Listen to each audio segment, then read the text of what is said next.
There we go. All right. Welcome, everyone that's already been here. Sorry for the slight hiccup with the live streaming, best laid plans and all of that. So we're just going to go ahead and record and upload after, which so if you're watching this after, that's what's happened. Welcome to the McLuhan Institute Summer Session Counterblast 2025. Apologies for the hiccups. Thank you if you did join live. We have abandoned that particular ship as it was it was sunk. It was sunk to begin with. No, that's okay. We're just going to go ahead like this.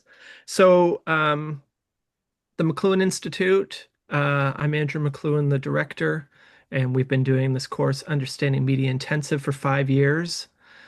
And in front of you on the Zoom are some of the participants, past and present, who have answered the call to get together this summer in between cohorts and classes for one purpose, and that is to create a counter environment in order to try and shed some light on what's happening today.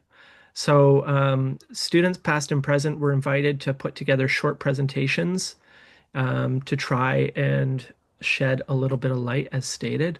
And what we're going to do for the next 2 hours or so is have little presentations, maybe some discussion and comments, and have some fun. So thank you for joining us today. Also want to say a huge thank you to Gray Area Barry Through Director, who's supported this class for the last 5 years. Grayarea.org, our friends in San Francisco. So I'm really pleased to present this today. Thank you also to all students and to TAs who have helped make things work. Your work is very much appreciated. That's you, Tiffany. Thank you, Tiff.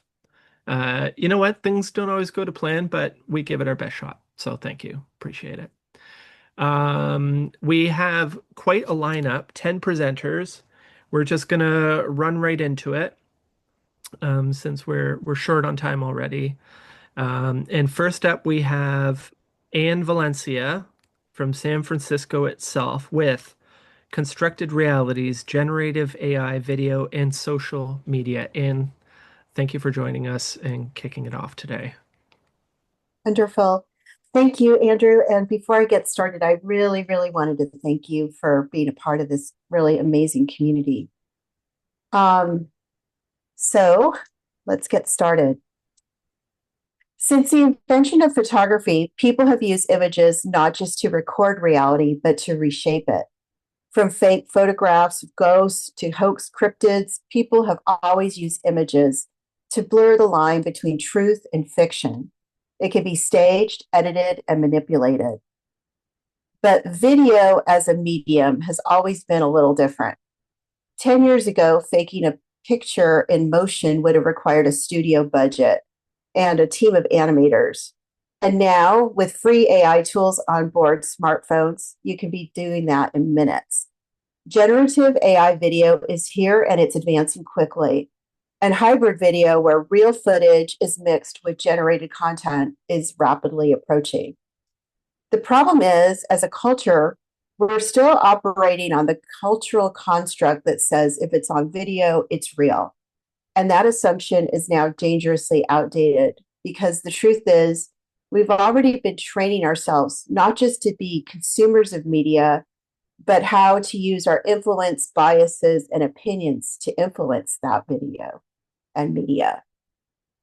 So, as an example, take a look at the templates and patterns of the way that we perceive, understand, for example, motion video in the form of television. It's drastically changed in a short amount of time. Storytelling from the 1950s and early 1990s was really about the same characters in a simple, linear storytelling template. In the 1990s, postmodern era, the change happened in popular media where complex universes and franchises emerged, repeating characters and alternative timelines. But starting around the smartphone era and hypercharged by social media, we started to enter a realm of the meta-modern, reality shows where we don't know what's real, what's scripted, what's been edited for drama, and shows that feel a little bit uncanny. We see franchises of shows with their own spin-off universes and immersive experiences related to the show. And now, most curiously, we start to see fandoms, social media channels that react to the shows, creating meta commentary reacting to the show. And we even see the recursion of reactions to the reactions, most bizarrely. And now viewers regularly break the fourth wall. In fact, they expect it. Viewers interact with reality show casts on social media, become members of the reality cast themselves sometimes. Viewers control the storyline in interactive media and interact with branded immersive experiences. The line between performer and audience has collapsed completely. Non-actors become celebrities, viewers become participants, everyone becomes part of the show. And we've moved on from expecting media to be a thing that we consume to a thing that we engage actively in. Now add to this the complex media landscape in short form video, where our brains are hit with fractured, contextless video candy moments in the format of moving pictures that we are biologically hardwired to be unable to ignore. You see, we've all been trained to manipulate media through popular media, and worryingly, we do. During the pandemic, we saw an explosion of what the internet labeled public freakouts. Videos of people, mostly women, which is another talk about misogyny for another day, in distress, often stripped of context and amplified by reaction videos. Some of these are staged, others were provoked. But once they hit the feed, the story is already written, judgment is passed, entertainment's made, and it's viral content first, truth second. Now with AI in the next stage, that's nearly indistinguishable from reality, untrained and served up by people that are untrained, most people posting videos online aren't bound by ethical standards. And yet, more and more people, especially younger generations, are getting their news from TikTok, Instagram, and YouTube. And that's a problem. And the problem is amplifying. Over 3 billion people worldwide are spending more and more time watching video content, and this market is projected to grow year over year, almost 20%. And a lot of this content, it has been constructed to provoke and shape our perception of reality. Human brain process visuals exponentially faster than text. And when we see these videos, we don't even have time to think. Are they edited? Are they out of context? Are they even real? Nevertheless, we'll form opinions anyway, and we share and we act. And we've trained ourselves to treat the video of someone upset about a chicken nugget the same way we might treat footage of an actual evidence of crime, but they're not the same. And the algorithmic commons, they're served side by side. So we need to make sure that we aren't unleashing tools that enable us to purposefully distort and manipulate our shared understanding of the truth. So what can we do? Fortunately, there's a movement on 3 fronts: legal, technical, and ethical. In the US, we have bills pending that will require warnings on AI tools capable of generating deepfakes. In Europe, the AI Act is requiring labels for generative media, and Denmark is going even further by proposing copyright protections over people's faces and voices. And there's been experimental efforts to give users more control by using adversarial patterns to confuse AI object detection models to prevent them from being used in the training AI in the first place. So it's not too late and to explicitly choose not to use the powerful technology in a way that can do harm. Unfortunately, some generative AI companies are already implementing some proactive tactics using built-in blocking tools to prevent video from being used deceptively. Ironically, another thing that can help is to help make the models that generate video semantically smarter, being able to react to the ever-changing visual language and semiotics of images and symbols as their meanings change every day at the speed of social media and culture. So finally, let me close with a story. In 1991 in Los Angeles, a man named George Holliday heard yelling from his apartment. He grabbed his camcorder and filmed Rodney King being brutally beaten by the police. That footage changed the national conversation. It was a moment of truth made possible by video. Without it, many would have dismissed the story. That was the power of video when it was still trusted. Today, we risk losing that medium we once trusted. So we need to ask ourselves, what is a medium we can trust? We see not through a lens, but through culture, bias, and belief. And as more people gain the power to manufacture convincing illusion, we must build the literacy and skepticism to question what we see. So just because something feels real, just because it looks real, doesn't mean it is.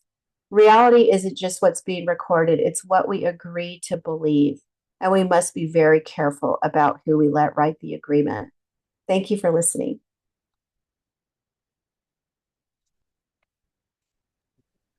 Silent claps all around. Thank you, Anne. Thank you very much. Thanks for kicking that off uh, and keeping it short.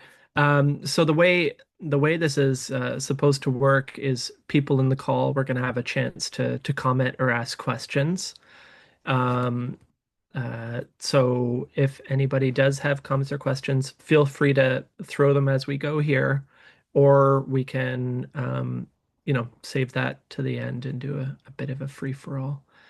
Um, yeah, Scott's Well, got a. just yeah, just Anne, that was really awesome, and it just immediately reminds me of like I think it was a year or two ago, and Tesla got sued by a widow whose husband died doing an automated driving thing from wherever to wherever, but the specific route was something Elon said it would be safer to do this route autonomously than driving it, and he tried it and crashed and died. And that the Tesla lawyers' defense in court was deepfakes are rampant, and Elon Musk is such a public figure that you can't, no reasonable person would believe any video or audio they hear of him actually being him. So therefore, he's not responsible. Wow. Yeah. Yeah, and I again, I think that that is a leaves plausible deniability for people to question the nature of the medium. So I think it's really important for us to really consider this because now we don't really have a um, a medium of veracity like we did in the past, or one of presumed veracity. And I think that that's a question that we in technology need to ask ourselves how we're going to use that medium wisely. If we abandon ship and just decide we don't care, then as a culture and as a society, we need to figure out what that's going to be.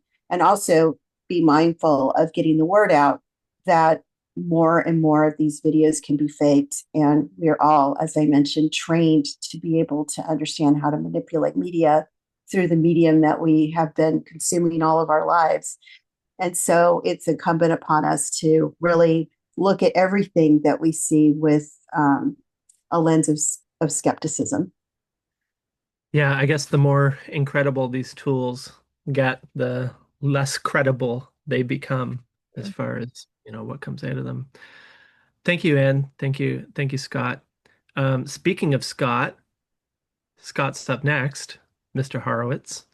Scott, your presentation was originally titled Counter Environments as Transportation Vehicles, but I understand there's an update. Yeah.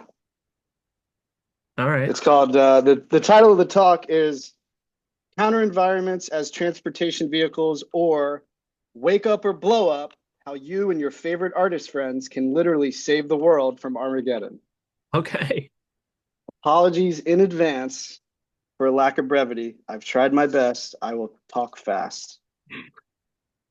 First, I would like to start with some quotes to set a resonant tone for what we're getting into here. The first quote is from Terence McKenna, 1946 to the year 2000. The artist's task is to save the soul of mankind, and anything less is a dithering while Rome burns, because of the artists who are self-selected for being able to journey into the other. If the artists cannot find the way, then the way cannot be found. A quote from Kabir, 1440 to 1518.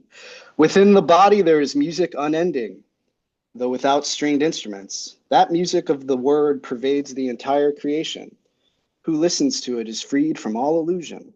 A quote from Ali Akbar Khan, 1922 to 2009. Music is connected. We say, Nada Brahma.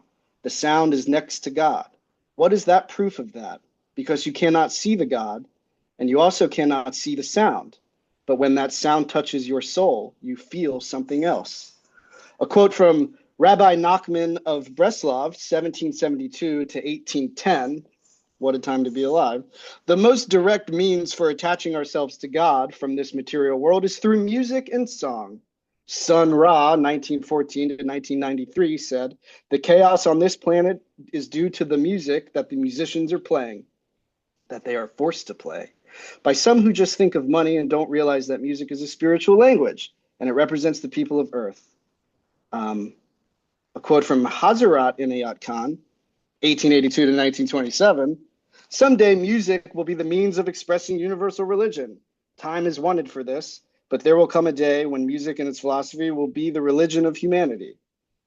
A lovely quote from Joseph Campbell, 1904 to 1987, on attending his first ever rock and roll concert, which was a Grateful Dead show in 1985. Rock music has never seemed that interesting to me, but when you see a room with 8,000 people for 5 hours going at it through the music, the genius of these musicians, listen, this is powerful stuff. And what is it? The first thing I thought of was the Dionysian festivals, of course. This energy and these terrific instruments with electric things that zoom in. This is more than music. It turns something on in your heart, and what it turns on is life energy. This is Dionysus talking through these people. Now, I've seen similar manifestations, but nothing as innocent as what I saw with this bunch at the Grateful Dead show. This was sheer innocence. This is a wonderful, fervent loss of self in the larger self of a homogeneous community. This is what it's all about. It reminded me of Russian Easter down in New York. We have a big Russian cathedral. You go there on Russian Easter at midnight and you hear the Christos Anesti. Christ is risen. It's almost as good as a rock concert. It has the same kind of life feel. When I was in Mexico City at the Cathedral of the Virgin of Guadalupe, there it was again. In India, in Puri, at the Temple of the Jagannath, the same damn thing again. It doesn't matter what the name of God is or whether it's a rock group or a clergy. It's somehow hitting that core to realization of the unity of God and everyone. That's a terrific thing, and it just blows the rest away. And finally, from abolitionist John Brown, 1800 to 1859, I cannot remember a night so dark as to have hindered the coming day, nor a storm so furious and dreadful as to prevent the return of warm sunshine and gentle rain. Okay. Our human predicament begins as an ocean of selfless awareness. For the first portion of our lives, we are just being, and we don't know where our self ends and the sensational vibrations of the outside world begins. A little time later, we are emphatically and relentlessly informed that you are an individual. Some people do everything they can to keep this going through all their days, but for some, later in life, there comes a shift when one's intelligence reaches a certain stage of evolution and one's heart opens enough when we're confronted by a shift. And you may ask yourself, am I a subject existing within the environment of the world? Or am I the environment within which the subject of the world exists? This shift from being figure to being ground and residing in the resonant interval where the two meet is one of the great thresholds. When you cross it, you find yourself in a vast and difficult and sometimes disorienting terrain. Marshall McLuhan reminds us, in a new environment, you need counter environments to help reveal its topography. A way to step outside the invisible effects of the present environment so you can see it clearly and make way. Humans have always made maps for this. Mythologies, cosmologies, literature, scripture, and so on. Most of us inherit our maps secondhand because they've been shoved into our pockets and are made of the assumptions made by compounding assumptions of generations before us. And we make edits as best we can and move along. But our greatest collective human inheritance is the capacity to create an original map of reality. So I share with you now my provisional map of Uh, reality. My best guess at what is going on. Informed by my experiences, observation, and dreams and studies, I do so with full knowledge that one of the few things I can actually know in this life is that I cannot really know what is going on. A map is not the terrain. I do not want to walk on the moon. I want to gesture toward it so we can orient ourselves and understand its phases and proceed accordingly. So, life is a creative force flowing through everything in the universe. We, sentient humans, are agents of life. Life is attempting to cohere itself in higher forms of complexity, which are inherently more intelligent, playful, and fun than preceding forms. The foundations of these higher forms are composed of vibrational frequencies of feeling, and all feelings must be felt individually and collectively. If a critical mass of humanity does not find passageways for moving through and integrating these higher frequencies of feeling, if we shall not be moved, then our asses will be moved by fire and flood, upheaval and suffering. And we're all in this together, as several ancient spiritual traditions suggest. For example, many spiritual traditions, it is alluded to that nobody really makes it to liberation and nirvana until everybody makes it. In Tibetan Buddhism, after death, the soul is washed and weighed. If you don't automatically return to another incarnation but fitting your karmic account balance, then you're afforded a choice between embarking upon pure limitlessness or returning for another go round in service of other beings finding their way to help other people. But like how young Hanuman was punished for mistaking the sun for a juicy mango and trying to eat it, these reborn servants of humanity forget who and what they are until reminded by others. I suspect many of these beings return as artists of great integrity across all fields. Ezra Pound recognized artists as antenna of the human race. Artists are more likely to live by their own map of reality and therefore more easily find their way to difficult to reach higher vistas for better reception of signals and transmissions of information from the future and spiritual information from other dimensions. What they receive, they shape into creative works, paintings, theories, science, literature, inventions, and these creative works act as potent transcendental counter environments like spiritual ships and bridges available for those to board and cross who are ready to do so. They can catalyze new ways of seeing and can quite literally move people to inhabiting and integrating subtle spiritual wisdom. So it behooves communities to support their artists because artists' works are counter environments which shift broader consciousness to the invisible effects of life, particularly the qualities of intelligence, oneness, and more beautiful ways of being. Of all the different art form ways and means this passage can be afforded, I sincerely do believe the most effective, most powerful, most potent counter environment for spiritual transportation across all times and all cultures is music. In indigenous cultures, rituals bound to music often enforced a concept of time that is sacred and cyclical, which exists beyond the lineal categories of past, present, and future. The ritual space resonates with everything as one, including time. Musical ritual becomes a counter environment through which it is quite common for people to communicate with ancestors. But when colonial anthropologists found this in indigenous cultures, they sold it short as them just merely worshiping the dead. But these counter environments bringing into view the invisible quality of reality, that time is not strictly linear. This explains how artists receiving information from the future is not just a cute motif, but it's actually what's happening.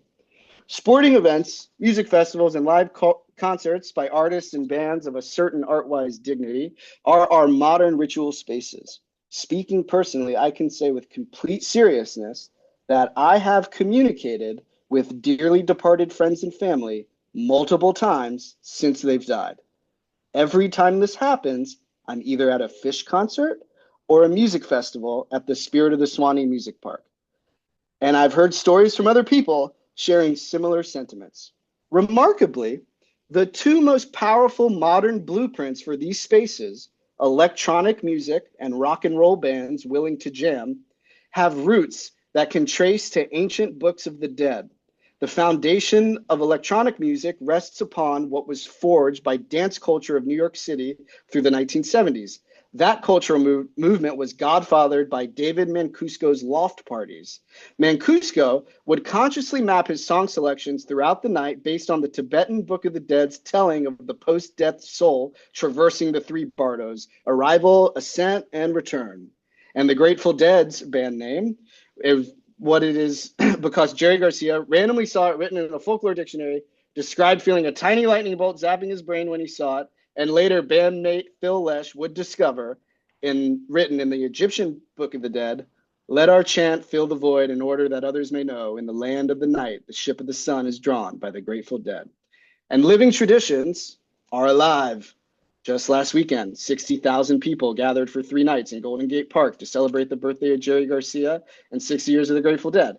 An electronic music festival is happening this weekend and almost every weekend, every summer, somewhere around the world, with heavy concentration in the Americas and Europe. Across America and the world, different regions and localities have their own thriving, living musical cultures and traditions, though many lack the infrastructure into larger landscape of industry viability and sustainability, and remain in the shadows of greater cultural cognizance. The greater culture which suffers from starvation for authentic, meaningful experiences, where the spiritually malnourished become prone to the trappings of hucksters, demagogues, and despots. Not ideal as we find ourselves at war. For Marshall McLuhan said 55 years ago, World War III has already begun, and it's a guerrilla information war with no division between military and civilian participation. The etymology of war is not conflict, but confusion. The etymological roots of war is not conflict, but confusion. A world at war is a world with power structures being occupied by people who suffer from grave permeating confusion. So it appears we're on the precipice of great upheaval and suffering as techno-feudalist factions lunge for the levers of power. Varying forms of fascism astoundingly continue to find more air to breathe. Climate disruptions continue to increase. Familiar narratives that maintain order are unraveling. Actual armed conflicts manifest needless suffering, death, and famine upon humanity across the planet. And all the while, the use of nuclear weapons grows slowly but steadily less and less unlikely. Confusingly, we appear to be at war with ourselves for our own existence. The most important and pernicious battlefield is on the human domain of perception, where multitudes of leveraged technologies and media streams converge on people's awareness, surrounding everyone in a disorienting and vast fog that is somehow both desert wasteland and poisonous jungle. And the best tactic for getting out of this dim, chaotic mess and move toward resplendence amongst the ornate cosmos is fostering the precipice which produces these spiritually transportational counter-environments, or else our spaceship Earth is doomed. And Buckminster Fuller, who coined Spaceship Earth, once wrote, "Never forget that you are one of a kind. Never forget if there were any need for you and all your uniqueness, if there were not any need for you and all your uniqueness on this earth, you wouldn't be here in the first place. And never forget, no matter how overwhelming life's challenges and problems seem to be, that one person can make a difference in the world. In fact, it is always because of one person that all the changes that matter in the world have come about. So be that one person." Well, this starts with treating your own awareness and attention like a martial art. Meditation is truly wonderful, but our current times require media aikido. Train your awareness to deal with and navigate through overlapping channels without losing center. If you treat your own awareness as mass audience, and your sensorium quite literally is a multi-dimensional media network, you could tune toward yourself and improvise a multimedia fitness training. For example, you could watch a live sporting event on the TV, put a record on your turntable in stereo, put your headphones covering half of your ears and listen to a podcast while hearing the music from your stereo, while texting a friend or reading an article, while checking the score of the match, all at the same time for an extended amount of time without feeling disoriented or disturbed. And perhaps be amazed at the subtle resonant synchronicities across streams without risking your sanity. Regularly affording yourself little moments like this will strengthen and sharpen your most crucial weapon, your awareness, when you are beyond the confines of your home base foxhole. But most crucially, what has to happen is communities must realize they are communities. You are not an island silo. You do select people to be connected to and care about. From there, people must ask themselves, what does this mean? And what does this mean that I'm in community with other people? And how is the vitality of the community measured? Some communities may value themselves by the quality of the vacations they go on together. Others community by the achievements of themselves and their children. Others by the collective sum total of their investment portfolios. Others by communal synchronized orgasms or whatever else. Some communities will organize around each other's imaginations and dreams. These communities would identify their artists, provide support, free them from economic struggle so they can cultivate and express their inner genius to the amusement, benefit, and spiritual uplift of the community. In all likelihood, their creative spark would remind other dormant artists in the community of the nature of their being, and then real collaborative efforts would occur. These communities would create their own media ecosystems and networks for the connective integrity of the community itself, so these artistic expressions have a vessel from which to launch into greater society for other communities to come into contact with and potentially be inspired by. If traditional media networks continue to ignore the living musical traditions of these living spiritual traditions and provide zero coverage, let alone coverage with half as much dignified media presentation that a professional non-major tennis or golf tournament receives, not even mention if it was a major or either type of football, then communities have to do this for themselves. Self-realized communities, fostering their artists, and creating inward media ecosystems and outward-facing media networks is the new clear oar for how we get a handle on rowing our boat back up in the stream of life's destiny toward new, dreamy, harmonic dimensions. This must happen, because if it does not happen, then the confused, sleepwalking conglomerates of power will surely stumble and bumble and drag us on down to through disastrous cacophony of nuclear war, which, as Sun Ra once sung, it's a motherfucker. Don't you know, if they push that button, your ass got to go. Nuclear war. And what you gonna do without your ass? Thank you. Okay. Scott never disappoints. Um, you went twice over time, but who's counting? That's, you had to make your point over and over. That music is the message. So thank you, Scott. And community, and case in point is us meeting here. And I'm really grateful for everybody coming. We're going to move on because short on time and everything. Next up, we have the fabulous TA extraordinaire, Tiffany PG. Yes, you, Tiffany. Tiffany coming in with Books with Tiff. Hi, Books with Tiff. I am getting my PhD. I I made all this stuff behind me, so I'm like a creative and an artist and a really expressive person, but I'm also getting a PhD. And part of the requirements of that, where I am going, is to read a long, long, long, long, long, long, long book list. It's very extensive.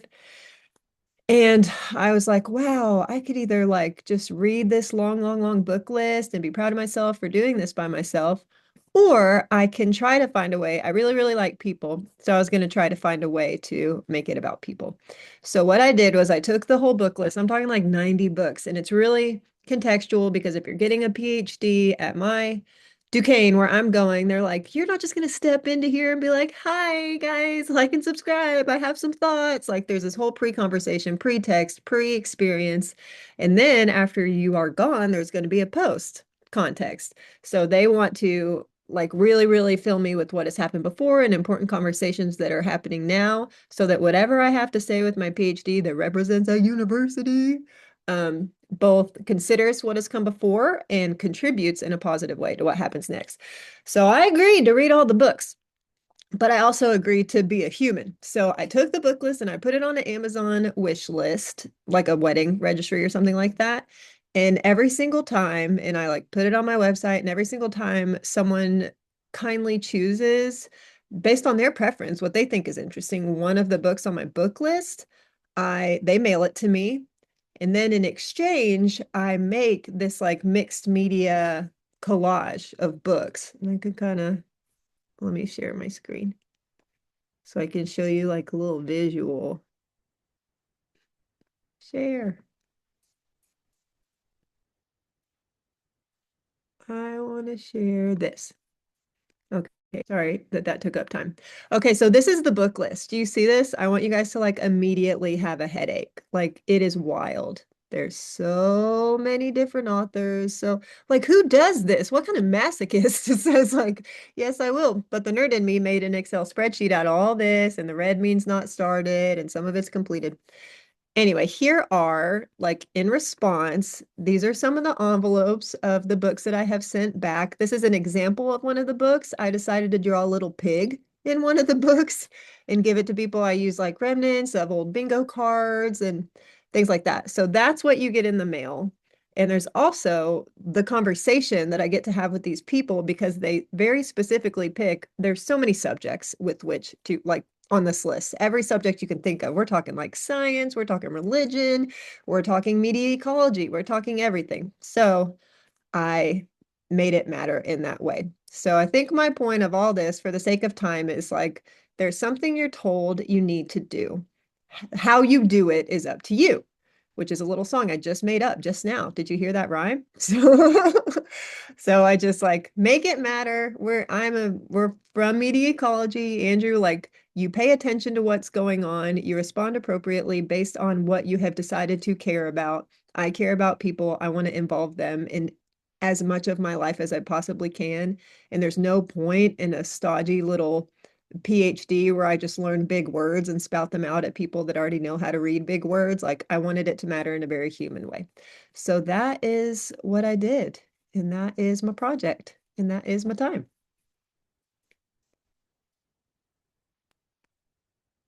Thank you for your silent enthusiasm.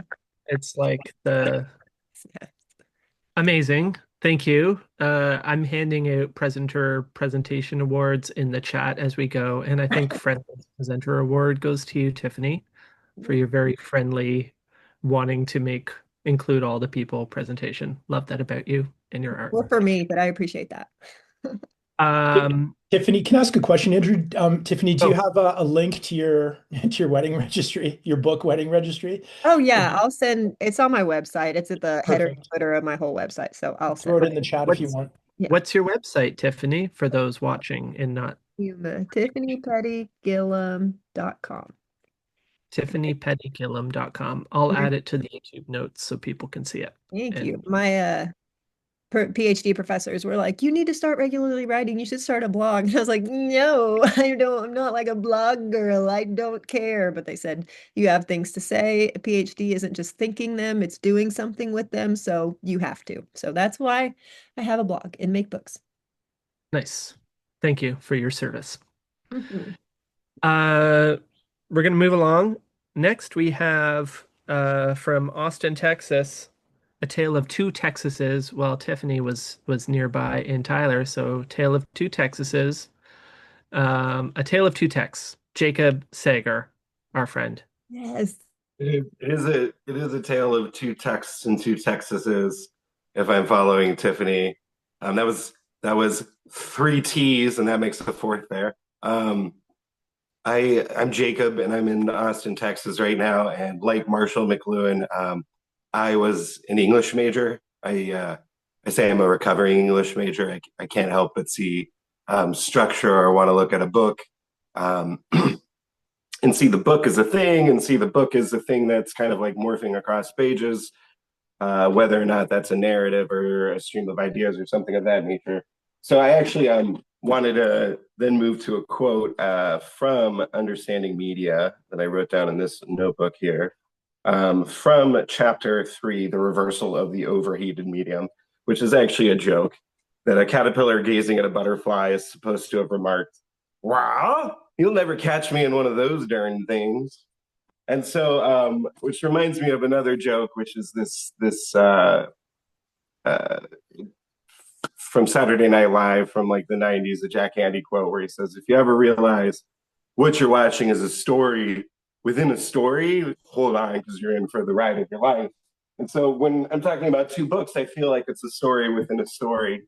And the two books I want to talk about today are Counterblast, of course, which we'll be discussing and is kind of the thematic center of everything we're doing today and what this came about. And I have this copy of The Medium is the Massage, which is a very, I think it's not the most recent printing. I've had a lot of copies over the years. I was a best man at a wedding a couple of years ago, and I actually brought 3 copies, which I just pulled out of my tux at a random part and gave very selectively to guests for whom it would make a difference to. And I think that both of these books, both Counterblast and The Medium is the Massage, are these really great digestible primers. Digestible in the fact that 3 great other books within the McLuhan library of Understanding Media or the Gutenberg Galaxy, or my favorite, Take Today, are much longer texts to begin with, physically longer texts. The Gutenberg Galaxy is a form-pushing text. Understanding Media itself is 33 chapters that are dense. Everyone who is presenting today has, I think, participated through the course of reading chapters aloud together as a group, which is, just an excellent exercise in and of itself. So the question I want to come around today is just around what are the similarities and differences between these two books, and the question of, like, if I was teaching like a freshman English seminar, which book would I recommend? Which book would I give out there? Because my introduction to Marshall McLuhan intellectually was through being at a coffee shop in college, and we're working on papers and wasting our time really late at night drinking coffee as if that's a great choice. And my friend slid across a copy of The Medium is the Massage.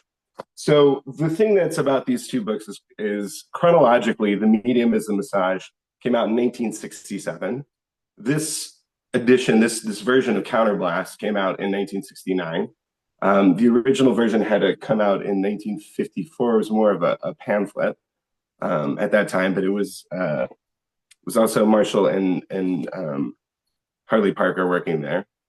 The Medium is a Massage is the design and is done by Quentin Fiore, who's an American designer. Harley Parker, who worked with Marshall on the design through certain pages throughout this book, he is also Canadian like Marshall, and is a painter.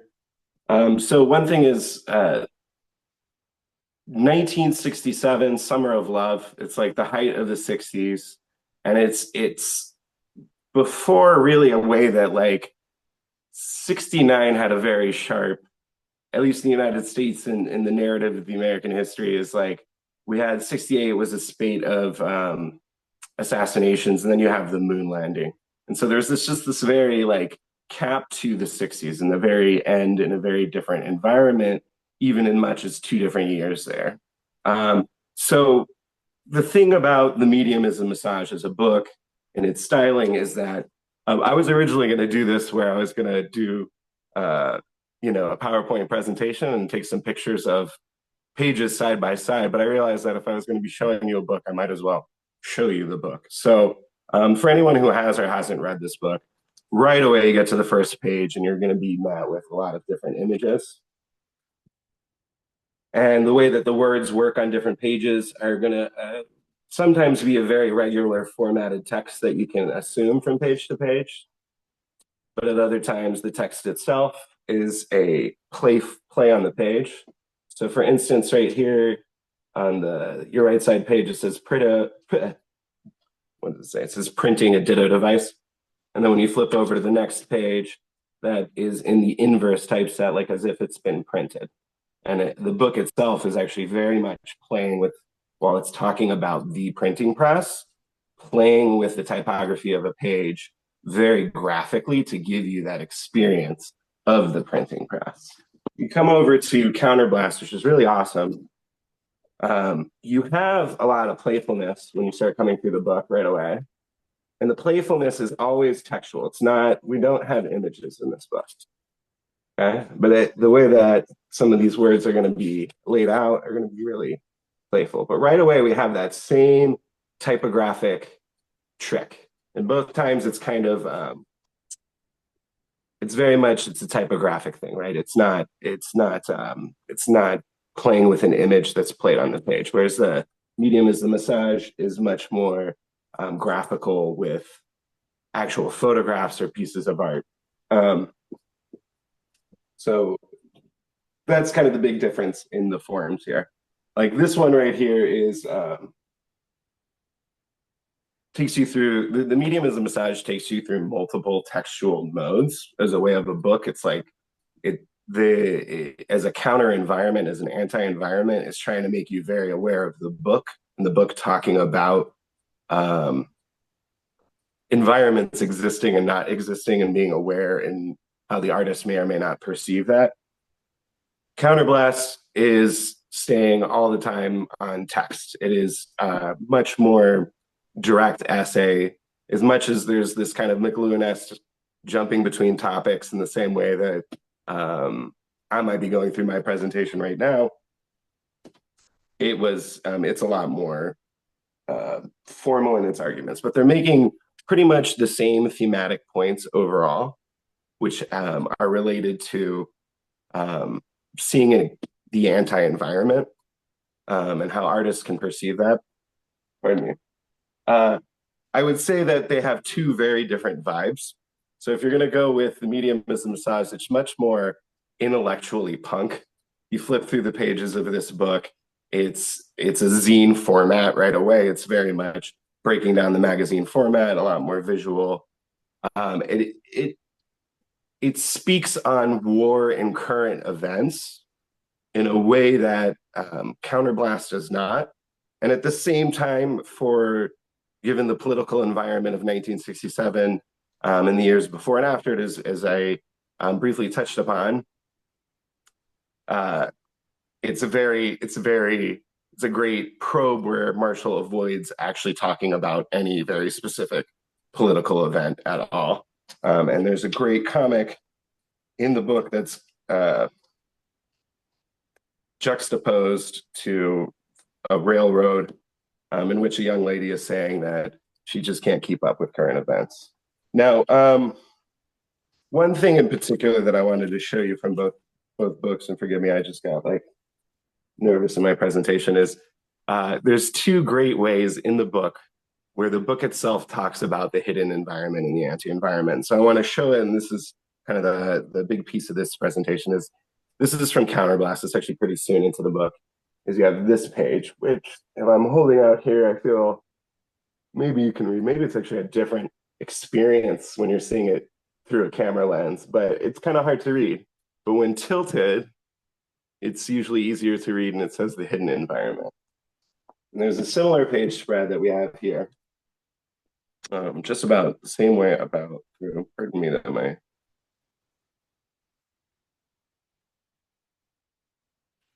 so we come from a page like this. We come in here and it almost looks blank. Then once again, like, gotta look at it really closely. What's happening here, what's playing with the reader, you literally have to constantly move this book and the other book in a different relationship to yourself while you are reading the book. That like playfulness is trying to kind of break the medium of the book itself, and I think is what the two of them have the most in common as a book. I started with that joke from the reversal of the overheated medium, chapter 3 of Understanding Media, because I asked the question within the McLuhan Institute Discord about like these books. Like a book is regularly kind of this is a book a hot thing? Is it a cold thing?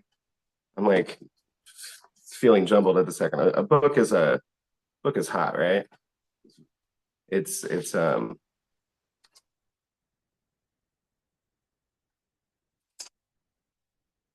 right. A book is it's hot. It's low participant. We can put it in. Um, anyway, is that you have these books that they're very like hot by normal, but the way that the books play with you is it changes its way as a medium and is trying to break through to the reader itself to talk about the environment and the media environment itself. So I think I went through all the different kind of points there, the different collaborators, the different time that it came through, the thematic overlaps of the book, the vibes that they give off. And so the question I ask is like, which book, if I was teaching an English seminar to freshmen, which book would I give to my students? And I think I would go with Counterblast because Counterblast, I think, is a book where you can sit down and read it as a book more than this, which is going to be a little bit more in the zine format. I think this is the book that you give to the student and say, like, just go, like go have a coffee and think about this one. But I think this is a better text for group reading. And so those are my thoughts, my tale of two texts, my text within a text. The other part to talk about was that just remember I left out is that uh, the medium as a massage was also one of two books that were published around the same time in 1968. He also published another book, War and Peace in the Global Village with Quentin Fillette. But that's it. Those are all my thoughts on that. Thank you very much. It was a pleasure to have taken the Understanding Media Intensive, and I suggest everyone get a copy of both. And if you can get more copies, if you have some good luck to get more copies, you should hand them out to people as gifts. Are they both available, those books still in print? Oh yeah. Counterblast, not so much. Yeah. Counterblast is harder to get for sure. Yeah, I found it at like a bookstore as a lucky find. But the medium is a massage I've seen. I think it's been in a recent print in the 2000s. I think this print might be pretty recent. Still by Bantam Books. Oh no, Ginkgo Press is what this one says. You can I forgot to talk about the two different publishers too, but that'll be next year. You can usually find copies of it pretty cheap in person or online. And I'm always getting, in fact, I've got copies. I got a copy of original Medium as a Massage, original War and Peace in the Global Village, and the third printing of Understanding Media with the light bulb cover, the Howard Gossage thing, for $20 US. So, and I collect them, and when I have more than two or three, I give them away. So I love that. What a great wedding gift to propagandize people and spread the message. Way to go there, Jacob. Thank you. And a surprise. I wasn't expecting the literature prof to hand out the more graphic work, but that's cool. We're gonna roll into Mr. William Buxton's presentation. Professor Buxton is joining us from Quebec City. And I'll let you talk about it, Bill. Bill is he's got a book at the press about to come out about Harley Parker, as it happens. The order of operations today has gone according to the time in which people submitted their ideas for presentations, but this just worked out nicely that Jacob kind of tees up Bill, who's going to talk about Harley Parker and Marshall McLuhan and some of what they did together. And he and I are also going to read a bit of historic dialogue. Tell us about it, Bill. Oh, you're on mute though, sir. You're right. Okay. There you go. Is that better? Yep. Yes. Thank you, Andrew. Just a bit of a segue to the previous presentation. One of the images in Massage is it's called Hand by Nikki van St. Paula, who is a kind of famous sculptor and artist. And there's no explanation given in the book why it was there.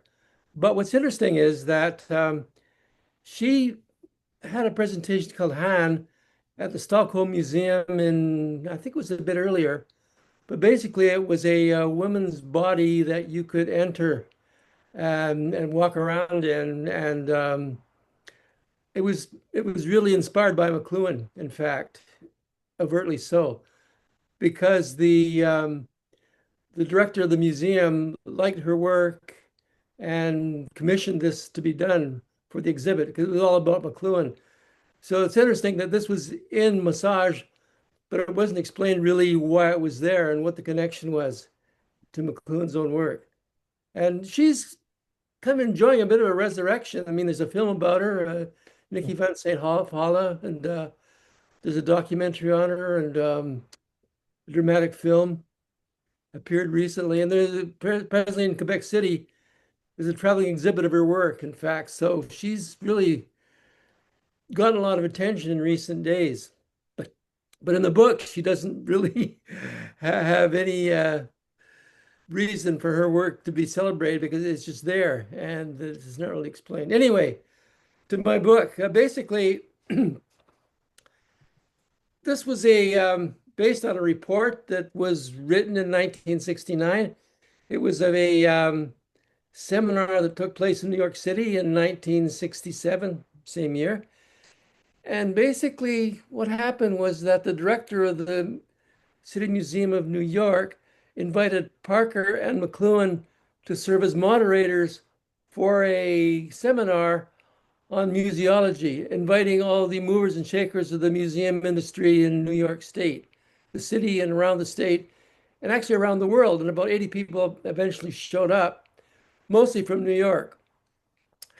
And the report came out in 1969. It was published, but it really was, I suppose, abandoned to the shifting signs of history and never really materialized. It wasn't really sold. Nobody really bought it. Nobody even read it. It just kind of sat there, but it was discovered by some French scholars, some French museologists, who actually translated into French in 2005 and presented a French version of it with a French introduction from their perspective. So it had been abandoned. I came across it and said, this is kind of interesting. Nothing's been done with it. So it's been mentioned in a few articles. And one was by Gary Janosco. And I contacted him. I says, what do you know about this? He says, well, this is really kind of an area of McLuhan which really has kind of fallen through the cracks. It's this report, and he knew about it and found it good, but didn't know what to do with it and how to what to do with it. So I thought this would be good to have it republished, but it was hard to get permission because I contacted the museum, and the museum didn't even know about it. They published it. They didn't even know about its existence. And I said, well, what about this thing? We don't know about it. We can't give you permission because we don't even know it exists. So I just said, well, why don't I contact the Copyright Office in the States and see what they have to say? So I went to the Copyright Office, and there it was. There was a card. It was copyright approved in 1967, actually 1969. And so I presented this to them, and I said, look, I have here's the copyright page here. It's all there. And they said, okay, yeah, we'll give you the permission. So then it went through anyway. So it's coming out, University of Alberta Press, in connection with actually two books by Harley Parker. One is a biography of Parker, and the other is a copy of a book that Gary Janisco found about museums called, what was it called? The museum I think it's called the Culture Box. Yes. So see, the three are being, I guess, marketed as a trilogy. So the two are already out, the two Janosco Parker books, and then ours are going to be seen as a trilogy. And so it's come out. What's interesting about the book, I think, is that it wasn't intended to be a book because Parker and McLuhan wanted it to be more like an oral, I guess like an oral technology. They didn't want it to be printed. They wanted to have a transcript. They didn't want it to appear like that. They wouldn't contribute anything written to it when asked. So what happened was you had this report that was then written and it went back to them. And actually, apparently, it went back to Eric McLuhan, and Eric McLuhan edited it and I guess did some unusual things with the edition and had to negotiate with the editor to guess be a little less strict about what he was going to include. So there's an interesting story there to be told about the editing process of this. Anyway, it was intended to be a kind of an oral presentation, and so the book is mostly a dialogue between Parker, McLuhan, and the participants. And it's just a transcript of the dialogue. And it starts off with actually, it was a transcript. Actually, what happened was that Parker and McLuhan had a conversation and it was recorded. And I think they actually had a recording sent out to the participants. They didn't have a transcript. They actually had a recording of them speaking. Is this true, Andrew? Yeah, there was a recording made by Parker and McLuhan beforehand, and it was sent out to participants before the actual event as a sort of primer. Yeah. Yeah. And what people might not know about Parker is Harley Parker, who worked at the Royal Ontario Museum, was very close, which was very close to where McLuhan worked at the University of Toronto. And they worked closely together in those late 60s. Parker went down to the Fordham University year with McLuhan. Yep, exactly. And when Marcia McLuhan was too busy to take on a speaking engagement, he would say, "Look, I'm too busy, but here, get Harley Parker in because he knows my stuff and he's the next best thing." Exactly. And if you want to see, there's something called Picnic in Space on YouTube. It's a short 10, 12-minute little video, and it's an actual exchange just like this between Parker and McLuhan. So you get a real feel of what they were like together. Yeah, exactly. So they were trying to, I think, capture the oral nature of the seminar and trying to avoid anything printed about it, the seminar. And so they did the best they could. I mean, they actually had a printed product, but it was meant to be just capturing the oral exchanges, is what it was all about. And so the editing was done, and I guess Eric took a few liberties with how it was done, but they came to an agreement about what would appear finally. So basically, the report published consists of my introduction. I try to contextualize it all and explain a lot of the kind of really obscure stuff. This is 1967, and so you have to really be immersed in 1967 culture in order to understand their text, because they refer to all sorts of things that maybe are long gone. Like a big point of reference was the Electric Circus in New York City, which was a kind of new disco using multimedia. And everybody knew about it, and all the participants were really bringing it up all the time. Says, "Oh, this is just like Electric Circus, isn't it?" And they agreed pretty much. And then Expo, of course, 67 was a big point of reference. And McLuhan and Parker both consulted for Expo 67, as it turned out. And McLuhan really loved it. And maybe I'll use that as just a point of entry into talking about the text that we're going to consider. I originally was going to include some paragraphs about Expo 67, but I thought maybe I would just try to paraphrase it a bit and capture it that what Innes or McLuhan liked about Expo 67 was he said it lacked a storyline and it was mosaic, basically. And he liked it compared to the New York World's Fair, which had films as well. But he said it was just full of storyline and using films as well, multimedia, but using it by a fellow by the name of Charles Eames, who wrote about media and produced films with his wife, Ray Eames. And participants really liked these films. They said, this is pretty good stuff. And they had arguments then about the films and about Expo. And McLuhan was really dead steadfast. He says, no. Eames's films are not the same thing. There's too much of a storyline there. They're too linear and not like Expo 67. So this entered into their conversation at the beginning. So maybe I'll move on to an interesting section. And Andrew, you have your text in front of you.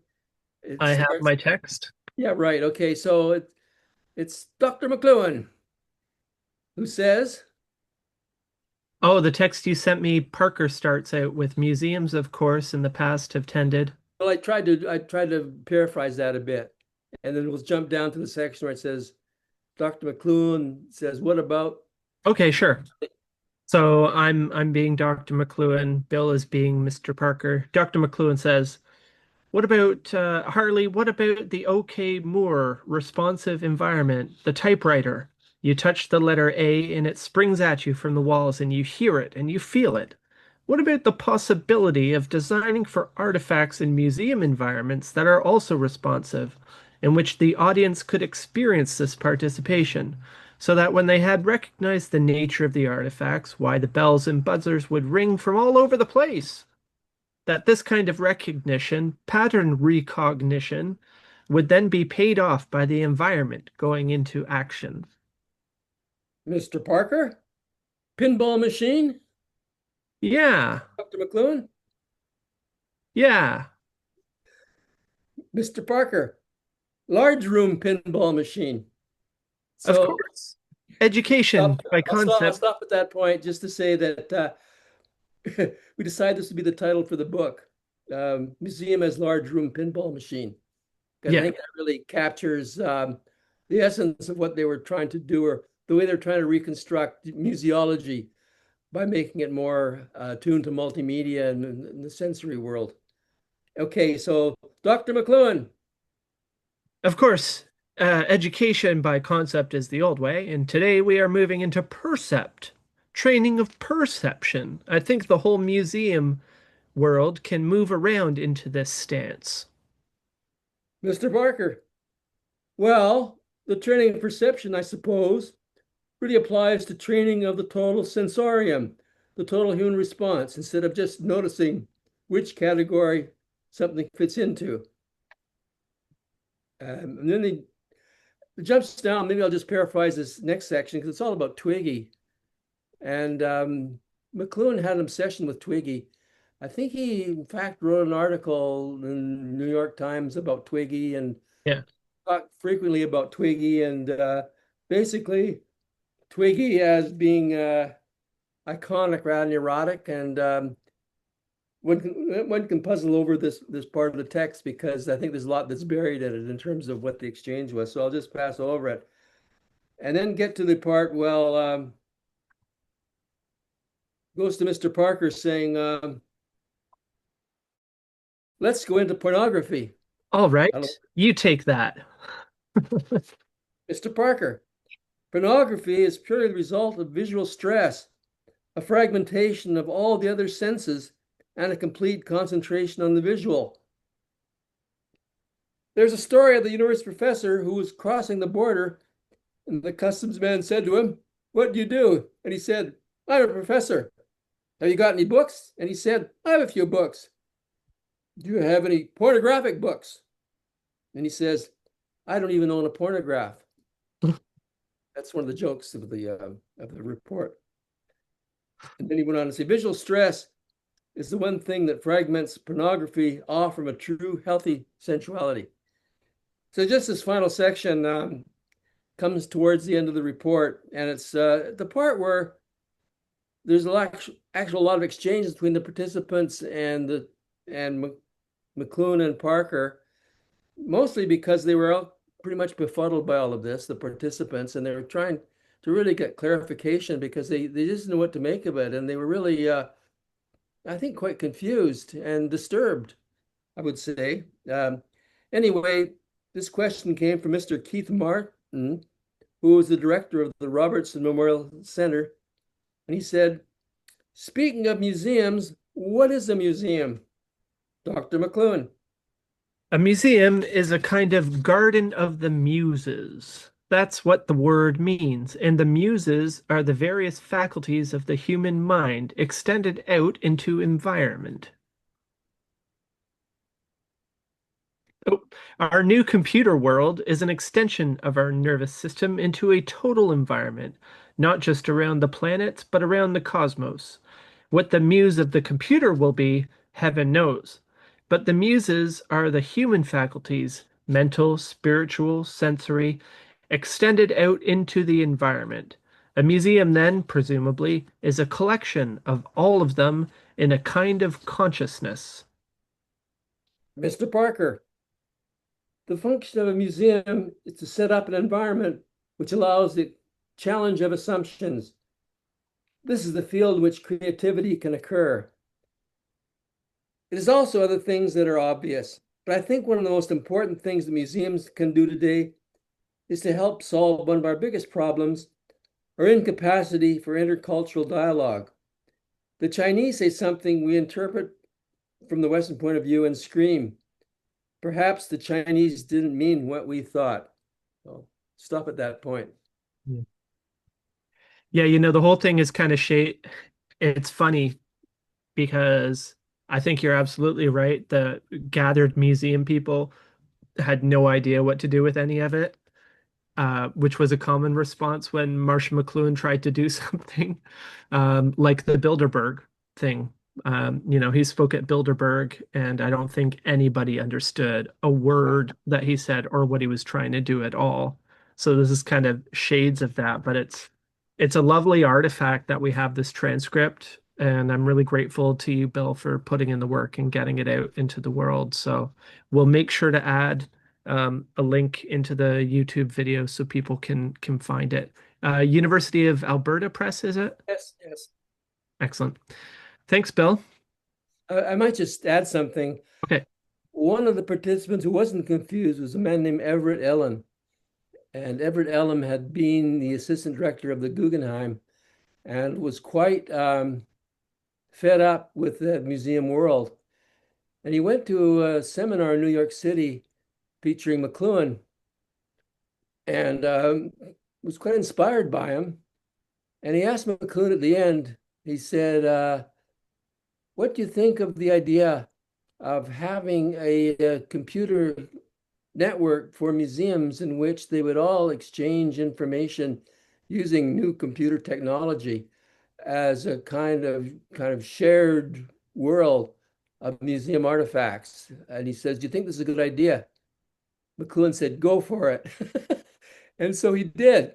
And he established this network called the Museum Computer Network in 1967.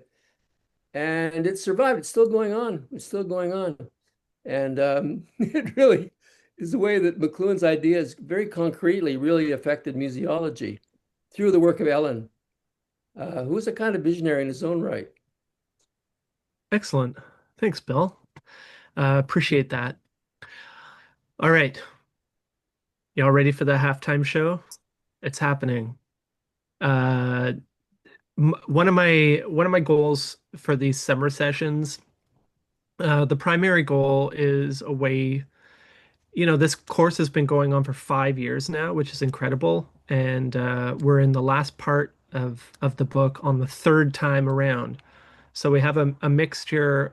One of the goals of this summer session is to allow people from all over the course to come together and mix and match and meet each other.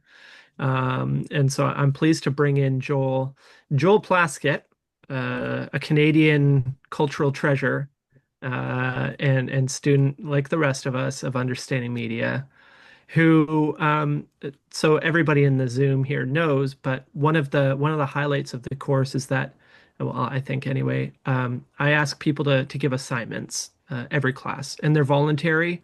But the point is to try and take what we've been reading that day and apply it to what's happening in our world at the time. And I always encourage the utmost creativity. Nobody's yet done an interpretive dance, but I keep asking for it. However, Joel, in response to chapter 2, Media Hot and Cool, wrote a song, and he has graciously agreed to play it for us live on our Zoom today. Okay, I'll do that. What did I do earlier, Andrew, to make sure that the audio was good? Did I get it? Am I back in good audio? That was the only thing. There was this weird, there's like a Zoom. Can you hear the guitar? Just make sure you're sharing sound. So when you click Yeah, share. sharing sound, but there's also like a setting for live there's a music. I setting that clicked you- on it earlier and I just got to remember where it was because I'm on my phone because I don't think my laptop's very good. So hang on. I'm just making sure. Could you hear the guitar there when I was strumming it? Yeah, we can hear it. No. So no, No. is it it's sort of taking it out of there, isn't it? Yeah. There's some So- sort of audio setting. Where was it, Andrew? We found it Original earlier. audio or something like Where that. was it now? Go to Hang on. share. Sorry. I'm slowing this share. all down. And then advanced settings and then computer audio. Go to share. Okay, so hang on. All right, I'm going to my settings and I see audio, but I've clicked original sound, which is what you want, but there's a noise suppression feature you want to take off, right? That's And you don't want that. There's some sort of, I had it earlier. We had it figured out. This is the halftime show. This is part of the halftime show. This was the thing. There's some little button I hit earlier, Andrew, and we saw it, and I don't know what happened to it. We want Where the it was. opposite of noise suppression, the opposite. Yeah, we Yeah, totally you don't want noise suppression. You just want original audio. Do it a cappella. I could do that. Give me 20 seconds here. Yeah, you got it, Joel. I'll figure it out. I'm sorry. And phone Zoom is a miserable experience. Joel has also been embarrassing me across Canada as he plays his live solo show, where he gives little spiels about the songs in between. And I had the delight of being invited to his show here in Picton, where he spent a couple minutes talking about the course and myself and the McLuhan Institute, and everybody in the room, made me very nervous as they focused their attention on me for a few minutes. So that was great fun, and uh, it's always good. Yeah. Andrew, do you remember what we did? I hit a button earlier. We tried this on my phone and we had it Yeah, you work. did. I just can't remember what it was now. There was some It was button. in audio. So In where's audio settings. where do I see audio? Is it down at the bottom? Yeah, It's definitely audio- been 20 seconds. I vote a cappella. Audio All right. and audio and video are together there. You can turn them on and off, but there's a little drop-up menu. And audio settings. Hang on one second. And then Sorry, guys. I've clicked original sound, but there's something else I hit to make it hold, and I just don't know what it was. Anyway, it's technical. Maybe we're back where we started, aren't we? God, we tried this earlier too. that's hilarious. Just let it rip. Let's go for All it. right. Well, here it goes like this. You'll just hear me singing it a cappella, which will be potentially humiliating on YouTube, but great in real time here. I suppose the thing is this is actually very fitting with what I'm about to sing lyrically. So maybe this is part of the performance. Let's just say that it is. Yes, it is. So it goes like this. Hang on. It goes like this. But you can't hear that guitar, right? So you just hear me talking. It's in the key of G if anybody cares. You're coming in hot in high definition. Or is that just my imagination? If you want me singing that song, don't tell me all the words. Let me make up my own rendition. Let me misread the situation. Let me make a fool of myself for you. Fill in the blanks, baby. Choose your own adventure. Don't you know did you get the I sent you? Fill in the blanks, baby. In a world that's so explicit, at the risk of losing everything, don't make me spell it out. I'm keeping it cool, low definition, so you can use your imagination. Learn nothing in school, but my intuition tells me nothing is crystal clear. The look in your eyes, that purse of your lips, shows your powers of concentration. So watch and learn how I make a fool of myself for you. Fill in the blanks, baby. Choose your own adventure. Don't you know did you get the I sent you? Fill in the blanks, baby. In a world that's so explicit, At the risk of losing everything, don't make me spell it out.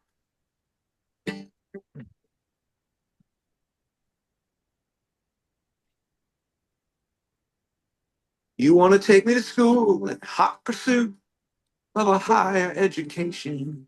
It's the difference between us, baby. Really only a couple of degrees. It's been brought to my attention that you were well above my station. Still cool if you want to go and make a fool of yourself with me. So fill in the blanks, baby. In a world that's so explicit, try to my lips, babe, for the mystery. Don't you miss it? Fill in the blanks, baby. Choose your own adventure at the risk of losing everything. Don't make me spell it out. There you go. Did that work at all? I have no idea what that sounded Yeah, dude, like. that was Yeah, tight. it sounded Okay. great. All right. Worked Okay. it And up. Yeah. Great there, tune. we'll get you to send in the link to your newsletter where you put a link to the recording, so Sure, I'll do that. you can hear the whole thing. And thank you, Joel. Our halftime show, everybody. Thank you, Joel Plaskett. That's so good. Okay, well, we're gonna cook along just unless there was something else you wanted to say, Joel. No, Joel's gone. Cool. He's got stuff to do. We'll cook along then because we had a late start and Jamie, who's the furthest away from us in time and space, is the last, so we're making him wait. Thanks for everybody's patience as we figure out technical stuff. Whatever. We're we're book people. What do you want? So coming up next, I'm excited to introduce Mr. Matthew Stillman, our one of our poets in residence. Sorry, did you want to say something else, Joel? No, only just when you open up Zoom, it has all these AI options. But if they could just show you where the button for what I was trying to do, they could just eliminate all that and make it a lot. It's sort of there's something quite demoralizing about the technology when there's something simple that you found at one point and just it just evaporates, anyway, and you could send it to AI in a moment. So anyway, Right. that was all good. No, that was fun. Thanks for giving me the opportunity. Perfect. Yeah. Thank you, Joel. Appreciate it. So Matthew Stillman, one of our poets in residence, and our teacher of all things poetry. I'm really, really happy he was able to join us today from UMI 1, Mr. Matthew Stillman. Hey, y'all. So there are two copies of Counterblast that exist out in the world. There's one with like the really crazy text, and there's a second one which is sort of like a blue square book with text in a more regular orientation. I used that and I made erasure poems out of the 10 sections of the book, keeping the word order, but finding, the one that's in Andrew's left hand. So these were all inside that book, but you might not have ever seen them before. I didn't either. 1. In the war, the painter put out blast, set a new vortex with the changed conditions of life. Too late, imbalance, thought, and feeling, extreme explosion was full of new vision. Those who crept back from the battlefields had none of these. Reorientation was left, reborn as colonial cyclotron, as benign rock crusher, individualism reduced to cosmic baby powder. The new media baby powder around the cradle of the new man, in our eyes, view cradle bow direction of winds in these latitudes. Also to say that these erasure poems are not summaries, they're new texts that are within them. Yeah, do you want to just tell people what an erasure poem is, who might not know? Erasure poem is crossing out words or cutting words out or blocking words out to find hidden text within a text, then making a poem out of that. That's it. 2. Ancient ghost of culture, poaching the eyes of the hamlets, horizontal heavyweight, flattening the imagination nets of the hunters of the whimsical sycophant cream puff culture, nurseries of the creeper mind, moth-eaten straitjacket linked with absolute. 3. Blast the indefensible, the traders who haunt the trade routes and the folkways of the psyche. Blast the beaver, submarine symbol of subintelligent CS. The woodcraft of beaver mines devoted to ponds and streams. Blast canny-eyed flint myopias. 4.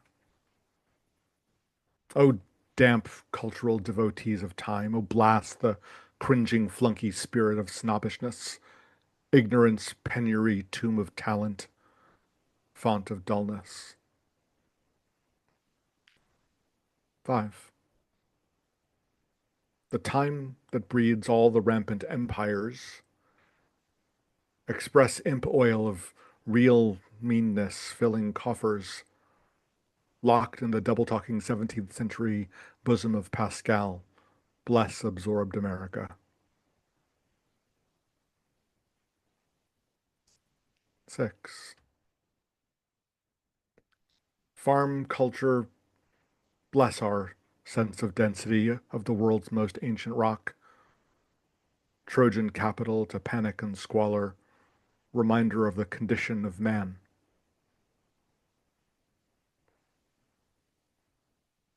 7.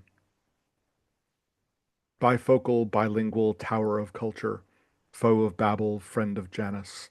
Less cornucopia of daily surreal, locked in talks for cosmic conformity achieved by mass production. 8. Bless the fast-talking illiterate face-to-face, ear-to-ear, the crafty cubist jive of the daily press. Wake the appetite of Mike Mann, the starch-printed page of production, keeping art on ice. 9. Bushels of apple brains drive noise ni casa ascension, cornering crowds in its soundproof womb. 10. Bless the sports of Homeric culture, strip pantheon of pickled gods, and art and verbal creativity. Bless the whistling of the prairies, proclaiming the full range of acoustic space. Then there's a section called Medialogue at the end, which purports to just be a regular essay, but I turned that, again, found words within there to make this. The book arrives too late. Press a new impressionist art as foundation, Browning the newspaper as art his ring and arm did the same. Press a shell sci-fi, correctly analyze the poet writing backwards. Simultaneity of all parts, simultaneity compels effect. Simultaneity compels Earth City. Simultaneity is the form for the detective symbol poem. These are low and high technological culture as math and physics, joyless, completed the cycle of art form. Mass mechanisms of perception, imitators of apprehension and judgment, ordinary unawareness, patterns, maneuvers of math. New optics create techniques of romantic poetry, of discontinuous juxtapoetry, and painting popular press. 1830 was structured in ways which Frenchopian intellect did not acquire. Average unawareness has been ahead of anonymous history. Turn back on culture for 200 years because high is popular and no, now is low. Children untaught delight to the poetry of trains and ships and planes. Permit to approach traditional heritage through the door of no logical awareness. Possible door slammed. Other door is the highbrow. Few find it. Fewer find their way back. Seliot said, prefer an illiterate audience for the official literacy do not equip the past or the present. An Eliot poem is direct application to the shaping of the charge. An Eliot poem is instance of direct means of experiencing conditions of control and culture of contemporary realism too easy. Substitute for realism all the art forms have the power of imposing poetry, relating to the old real world, the real world reshape what remains at will. The horseless did not do the work of the horse, abolished the horse, and did what the horse could never do. Horses are books. Art takes the whole and its population as its material, not as form. Too late to be frightened to greet the unseen with a sneer, ordinary subordinate. Mother Goose and Peter Pan can be entrusted to new artists. Harness the Missouri or Mississippi. Kid compared, curbing movie presser. The wild broncos of culture have yet to find their buster. Occupied old city spaces, able to sense new space, lost chance shape ship. Impotent to shape because of their inwardness and grimness. Machine masters the grim and the dumb. And the last one. 5 sovereign fingers taxed the breath. The city, a ghost for tourists. The peasant is a city man. The metropolis is an obsolete home dungeon. Global coverage form meaningless, functionless cities once related, until writing was acoustic, boundless, directionless, horizonless world of emotion. Speech structures space shrouding race. Cosmic invisible arch of the dark, speak that I may see you. Turn a spotlight on the high dim sierras of speech. Goose's quill put an end to mystery. The hand that filled a paper built a city. The celluloid walls restructure bridges, and nature, our nature class mass telegraph. The dead into the gentleman's library workman's table, mech perspect of the arrested eye. Return us to the dark of the mind, to Mars and Wells, the well of loneliness. The human heartthrob on a PA system provides a well of loneliness in which anyone can drown. Evoke sub-primitive nobody. Hands have no tear to flow. And that's it. Questions, comments, criticisms? Hell yeah, bro. So good, so good. I basically want all of those on t-shirts. Like, so Well, great. I turn them over to your merch. Working on the merch wing. Yeah, for sure. Matt, but when you're doing those, you're not collaging. Like every line precedes Yep, and follows. it's all in linear, order. right? Right. It's all in order. I try to keep those like the word ascension, for example. That's the way it's laid out on the page. Right. The jive similarly, as much as I could in here, was trying to keep the formatting. So all the words are in order, just put into a different order in terms of if you have word 1 and word 9, and I eliminate 2, 3, 4, 5, 6, 7, and 8, Right. and put 1 and 9 next to each other. That's the attempt. Phenomenal. Thank you. Yeah, I really think that there's something new in it. I was really pleased with it without necessarily thinking like, I did a great job. Like, oh, wow, if you read it this way, there's actually a lot in it. Even if you don't have a quote unquote poetic ear, whatever that is. Amazing. Thank you, Matthew, Mr. Stillman. But of course, Much appreciated. I look forward to reading in the chat what I get the award for. Okay, I'll have to think about that. Yeah, of course. Next we have Joe. Now, Joe is coming in with McLuhan and the relation of environment to anti-environment, which is outside Counterblast, but also perfectly in on point. And I understand this is an adaptation of a paper you gave at a conference earlier in the year, Joe. Yeah, that's correct. Thanks for the preamble. So as I maybe get ready to share my screen, yeah, this is an abridged version, or maybe more accurately, a sped up version of a paper that I presented at something called the CHARM conference, which is the Conference for Historical Analysis and Research in Marketing, which is a really great community of kind of marketing scholars who have an interest in topics like the one that I'm going to be sharing. And specifically, this is kind of all about environment, anti-environment, and its relationship to advertising, which I'm interested in specifically. So, And Joe, you were going to do, you actually proposed a second paper, but we decided just to do the one. What was the second paper?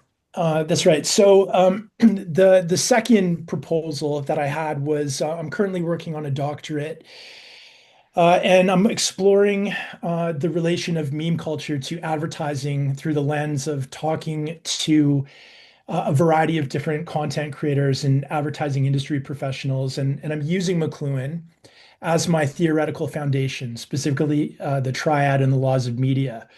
So unfortunately, not far enough along the way to kind of share some of those results yet, but the paper that I did present recently, I thought had some really great tie-ins with the idea of environments, counter environments or anti-environments, and so I'm pleased to be here today to share it with everyone. Perfect. Thank you. No worries. I'm just going to kind of make this full screen mode. So yes, want to talk a little bit today about an essay that Andrew was kind enough to share with me earlier. I was part of the McLuhan Institute workshop and seminar, which was done in collaboration with Matt Klein and Zine. And during that class, we were introduced to a kind of a lesser known essay that McLuhan had done, which kind of really got me excited and which was tangentially related to some of the stuff that I'm doing in my own work. So my name is Joe Musico.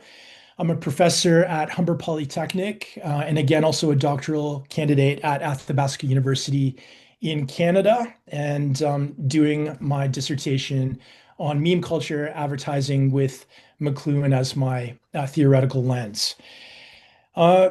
I want to talk a little bit about the purpose of the paper that I presented. And very simply, it was just basically to shine a light on the enduring relevance of McLuhan's essay, which he wrote in 1965. It's astonishing to me that it was written 60 years ago because it was so prescient. But I wanted specifically to examine the connections to modern and evolving advertising.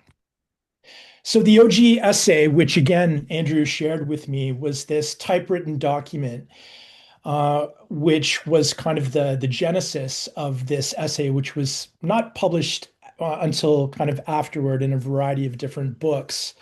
But this was a primary source for me. And again, Andrew, thank you very much for sharing this with me because it was not only pretty cool, but it was kind of helped me crystallize some of my own ideas in my work. If you've never been to the McLuhan Institute, Andrew was also super kind enough to kind of have me visit.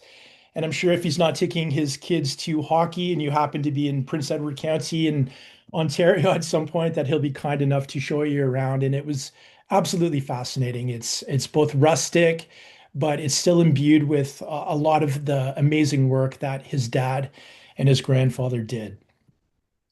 So, talking about anti-environment and environment, this was an exploration by McLuhan, which was published a year after Understanding Media was released. And he was basically interested in how the concept of environments, which is a synonym for media, eventually become invisible.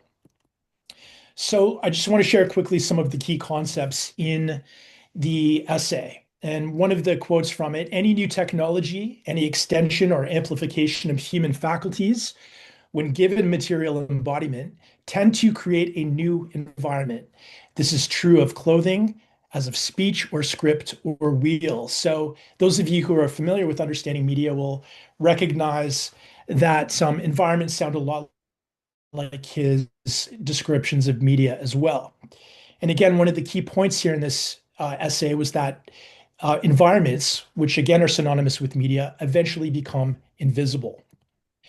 Now, I wanted to apply that idea to advertising environments because that was my professional background. It continues to be the subject that I teach. And if you kind of go through some of the historical media environments and the kind of media ecology, you could basically break it down into a lot of different ways. But if you distill it down into these three simple ones, there was the print era, there was the broadcast era, and there was the digital era. And each of these obviously have their own series of effects, which I think Marshall not only wrote about extensively, but would be really kind of interested in where he's still around today. So anti-environments. What are anti-environments? Well, they're essentially counter situations which are constructed to provide a means of direct attention. They enable us to perceive the environment. And as a number of the speakers before me had pointed out, the role of the environment, which is used a lot, anti-environment, which is used a lot by artists, is to make the environment visible, is to make us kind of critically aware of things that we take for granted. One of the things that this anti-environmental perspective allows us is a form of reflexivity. So the concept of the anti-environment is basically reflexivity in action, and meaning that it creates something that highlights the environment that you don't normally notice. All right, so what is the relationship between environment and anti-environment? Well, simply put, the environment is basically the invisible backdrop shaped by media and culture. And this applies to, in reality, any form of media, although again, I was kind of looking at advertising. The anti-environment is a contrasting medium or message. So one of the effects that occurs from the existence of these two spheres is that the environment has a tendency over time to become normal and unnoticed. And the anti-environment makes the environment visible, often through the form of shock, irony, or subversion. So this sort of started to get kind of interesting to me in terms of how it applies to advertising in the advertising world, and specifically advertising environments. And so this photo here of Times Square, which you see a lot, I think is a good illustration of an environment which basically blends into the background. Although all of these pieces of content are trying to call attention to each other, it just kind of becomes part of the ether or the water, which as fish, as Marshall pointed out, we don't even realize that the water's around us. So as an environment, advertising tends to become ubiquitous. And the classic examples of that might be out of home. It might be commercials that we view on television or hear on the radio. But environments basically serve the function of shaping our desires, behavior, and identity, not only as human beings, part of the culture, but as consumers as well. Unfortunately, one of the things that happens with environments is that they become invisible due to saturation and they just become part of the air.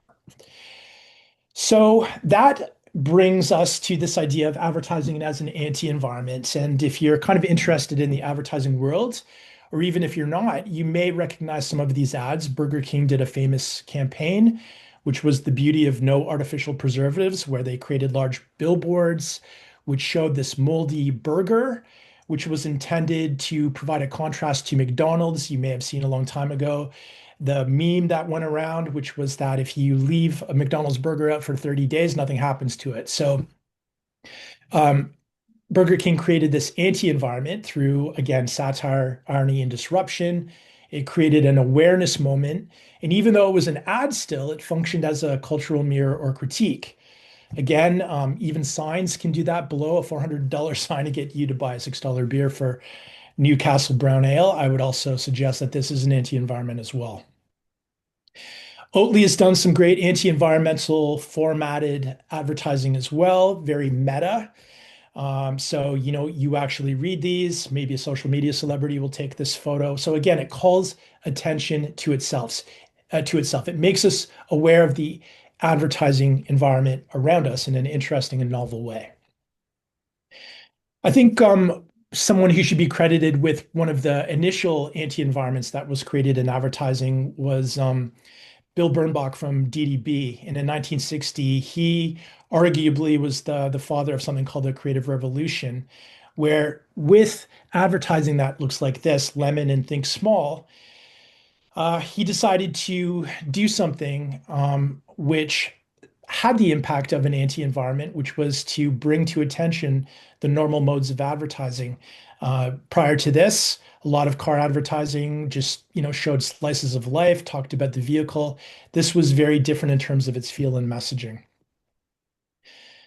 Those of you who are familiar with Adbusters magazine, which has been around for quite a long time now too, 36 years-ish, they actually called this magazine the Journal of the Mental Environment. And Callie Lassen, who founded this magazine, we know was quite a disciple and a student of Marshall McLuhan.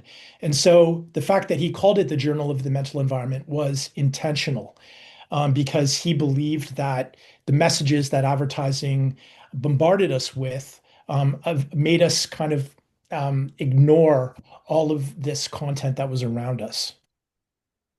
And they did some kind of cool, interesting subvertisements, which were anti-environmental, making satirical ads for Prozac and for vodka and for Joe Camel into Joe Chemo. They were, and I think continue to be actually, one of the principal formats of an anti-environmental lens. Now, Marshall's essay from 1965 only contained a single explicit reference to advertising, and he said that the world of modern advertising is a magical environment constructed to produce effects for the total economy, but not designed to increase human awareness.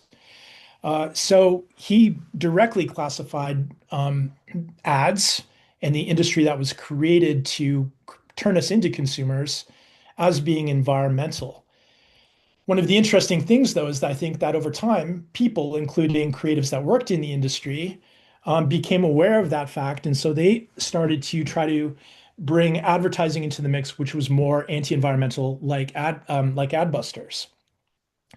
That led me eventually to try to forward a definition in an earlier paper that I had written, which was all about this idea of meme-vertising, which I argue is also an anti-environment. So meme-vertising is a commercial speech act from a brand that deliberately utilizes memes or a mimetic structure as an organizing rhetorical principle with the intent of persuading consumers and encouraging engagement with the brand's content by facilitating its replication and dissemination. So memes, although you could argue that they are becoming more environmental in nature, when they initially arrived, certainly had an anti-environmental impact. And for those of you who are online and scrolling on your phones, which I'm assuming is most of you, may have come across ads like this, whether it's for Slim Jim using kind of classic image macro memes, or Duolingo, which uses character memes in their video formats, or formerly what we knew to be brand Twitter, which is when brands threw shade on each other through conversations online. All of these, I think, were intended to be anti-environments, which brought people's attention to their content as a form of anti-environmental media. So what would Marshall himself make of memes? It's hard to be sure. I'm not going to pretend to speak for him. But if meme-vertising is ads that mimic or co-opt internet meme culture, I think Marshall would probably say, well, it has a dual function. It's intended to disrupt norms, which anti-environments do. And it's also intended to commercialize subversion, which eventually has become more environmental. I think he would say that memes are playful but strategic. And like most forms of media, they go through a journey from environment to anti-environment. So what else did he have to say in this regard? This is one of my favorite quotes from him because I think it applies in an extremely germane way to everything that we're talking about today. With electric circuitry, the publics and nations become the content of the new technology. The mass audience is not a public as environment, but a public as content of the new environment. So in 1965, 60 years ago, he very explicitly predicted social media. This is mind-blowing to me, and I don't think enough people kind of understand exactly, again, how prescient and how clever and how much foresight he had about new media like this. This generates a little bit of a paradox too. So those of you familiar with the Ouroboros, which is the snake swallowing its own tail, an anti-environment will eventually become an environment. Self-aware advertising, like unhinged memes and marketing, eventually become predictable. And anti-environments lose their edge when absorbed by corporate logic. And like AI is doing to itself right now, it's devouring itself, I would argue. So in conclusion, and by the way, on the right, this is a block that I believe that Andrew painted himself with a nice silhouette of His grandfather, I thought was really cool. Wanted to share that photo with you. Advertising is both an environment and an anti-environment. McLuhan helps us decode reflexivity, which is basically becoming aware of when media folds back on itself to reveal its social effects. And finally, anti-environments reveal power structures until, ironically, it becomes them eventually. What are the implications of this? I believe, and if you haven't read this short 8-page essay from Marshall, it still provides a helpful construct through which we can understand the impact of technology and media on our consciousness. The concepts of environment and anti-environment still equip us with a salient tool to foster critical engagement with the ecosystems around us, whether they are historical or contemporary. And again, one of the things that this can apply to, among other things, is AI use in advertising, but also AI use just in general. Thanks very much, everybody. If you are interested in reading my essay, which was basically just a 5-pager, more like an extended abstract, I will put it in the chat for you. But thanks for the opportunity, Andrew, and everyone to share this with you today. That was great, Joe. That was great. And there you are, everyone. That's in the chat. Nice. Awesome. Yes, that was indeed a cinder block that I spray painted. And it sits outside my door. And next time you come, you can have your own. So I got lots of cinder blocks and I still have that stencil, so easy to do. And you can put it in your, maybe I'll make bricks so you can put them in your toilet to display the water and be more environmentally friendly. Yeah, that's really, I love the Ouroboros because, you're talking about this kind of feedback loop of memes from culture to commerce in sort of from cliche to archetype back to cliche again, back to art. And it's like over and over. You see it in music too, something really groundbreaking happens and then it very quickly, faster than ever now, becomes a cliche, and then it cycles back on itself eventually. Like now the eras are just being like it's just like everything at once circling, it's the paradoxical element. It's really, really Actually, really groundbreaking is another way of saying anti-environment, right? Breaking the ground up. Boom. Nice. Thanks, Joe. That was great. And, most conscientious. I saw you had a timer rocking there. So most conscientious timed award goes to Joe Musico. Thanks, man. Appreciate it. Our next presenter actually couldn't make it. She had a family thing. Kalina Kukielko from Poland was going to read Three Revolutions in the Context of McLuhan's Theory, a comic. But she couldn't make it. So sorry you couldn't make it, Kalina. Maybe next time. Instead, we're going right to our friend Rena Regina Atienza, our friend in London, one of our friends in London. Actually, London closes out our session. So Rena and her holy hand grenades. What do you got? Break it down, Rena. Woo! Right. Doing that whole fiddling buttons to share screen, and I have a timer. Right. So is everyone seeing the slides all right? Sweet. Looks good. Okay. Great. I'll begin. Right. So I will start this kind of 10-minute presentation with a caveat. Whoever is watching this afterwards or may have stumbled upon it, I just want to claim that whatever wars or conflicts that are ongoing, the educational pursuits such as this are absolutely effing existentially necessary. So whatever you feel about what's going on somewhere, about some things that you have no control of or want to improve, just remember you're not the first to feel them, and you probably won't be the last.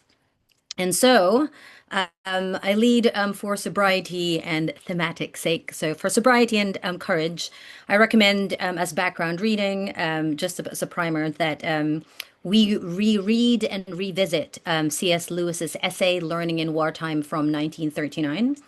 And so the reason for this is that There's a lot of flame comment wars about what we should be paying attention to, demanding that we are activist here and there. But yeah, media studies and ecology is necessary. In fact, we're behind and we don't have much training for that. But if you don't want to read that essay, even though it is too long, I suggest do read it. You can also listen to the artist formerly known as Prince from 1999, who then announced that we are at war, in effect, that the battlefield is in the mind and the prize is the soul. And this is in relation to not letting the internet get onto you. So that's just I think the moral grounding of this presentation. So I'm here as your what I would like to say, maybe context cartographer. So we need more of those jobs in the future. Against the onslaught of content out there. And so what I suggest is that, that we consider how are we all cocking the gun on metaphysical levels. So that's my probe with regards to armaments and amputees of this time. And so for those who have read Understanding Media 1964, chapter 32 really kind of jumped out at me. This notion of we are at war with all sorts of icons and iconoclasts. And just to kind of explain for those who haven't ever used a weapon before, I went to the US once in Pennsylvania, and I went on a gun range, and I know what it feels like to, handle weapons of death like shotguns, an actual submachine gun, rifles. This is not new to some Americans or Canadians. But relevant to chapter 32 is this notion of, if our world at the moment is being run by language learning models, mind becomes matter because thoughts are causative. How do we explore marksmanship and the skills required, especially now that we are living in an age of automation rather than operation, right? We defer our decision making and our opinions perhaps to operating systems. So that's Act One is setting the problem space or the theory of this theme. So before discovering Marshall McLuhan, I was aghast that it was, again, not part of my BA or MA bibliography. And luckily, because I studied social and cultural history, I fell into the reading of many cultural anthropologists, Edward T. Hall being one of them, 12 years later after McLuhan. And if we're thinking of, we are at the War of the Worlds at the moment, and instead of an alien invasion, we are aliens to ourselves. And he wrote a lot about ET, not so much as extraterrestrial, but extension transverse. And there are word jokes in this visual for that reason. That nothing is necessarily connected as much as we like to think, and there might be lost in translation stuff, or maybe wireless fidelity isn't as truthful as we'd like it to be. So I'd like us to obviously think of our world now is basically we're all somewhat trying to become Professor X from the X-Men with our technologies that are allowing for like some sort of telepathic or telekinetic skills. And can you just imagine the craziness of having thousands of thoughts in your head? Never mind what's yours, but obviously all the people in your news feeds. I absolutely love Jamie Stantonian's artworks, which is why I'm presenting it here, because using AI and his photography and photoshopping skills is, this kind of image makes us reflect on this insanity of plugging ourselves into news feeds of other people's thoughts that's disembodied. Like we do not belong in their body. So it's kind of like Professor X, have we really given our consent or asked for their consent when we're trying to make sense of all the thousand status messages, thoughts and feelings and emojis that's flying 24/7. And so why then return to some clever Star Trek jokes here that We're told a lot that, big data, and we are run on an algorithm culture that is churning all our data for us. And what I want for us to remember is that data is definitely not the experience, not the full experience. So no matter how much we document and record and capture through whatever medium that we have, it cannot ever really tell us what humanity is because it's an ongoing project and we're still trying to figure it out. And so something to remember that, okay, what is this experience and where can we find it? Just a couple of slides this is taken from Eric Drass, another artist friend of mine, where he just reminds us that our reality is not, again, what we see in our screen, because there are layers and layers of extension transfers of it. So from the actual experience and whatever range our perception might be, then documenting that and talking about it, and then forming opinions, and then forming opinions upon opinions of hearsays and whispers and whatnot and disinformation. So there is a lot of bullshit out there flying all over. And imagine, therefore, that bullshit becoming machine perception that then forms this new machine reality and another layer of machine bullshit.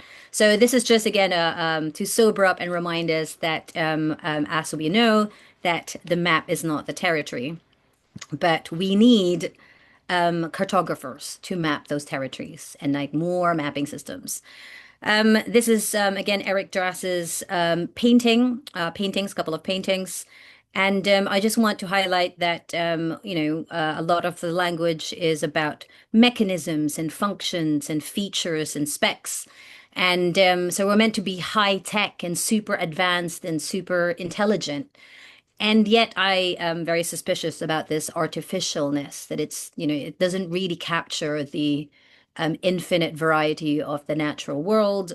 And despite the seeming sophistication of things, we're kind of still rudimentary. And so we do not have training manuals for all of our tech.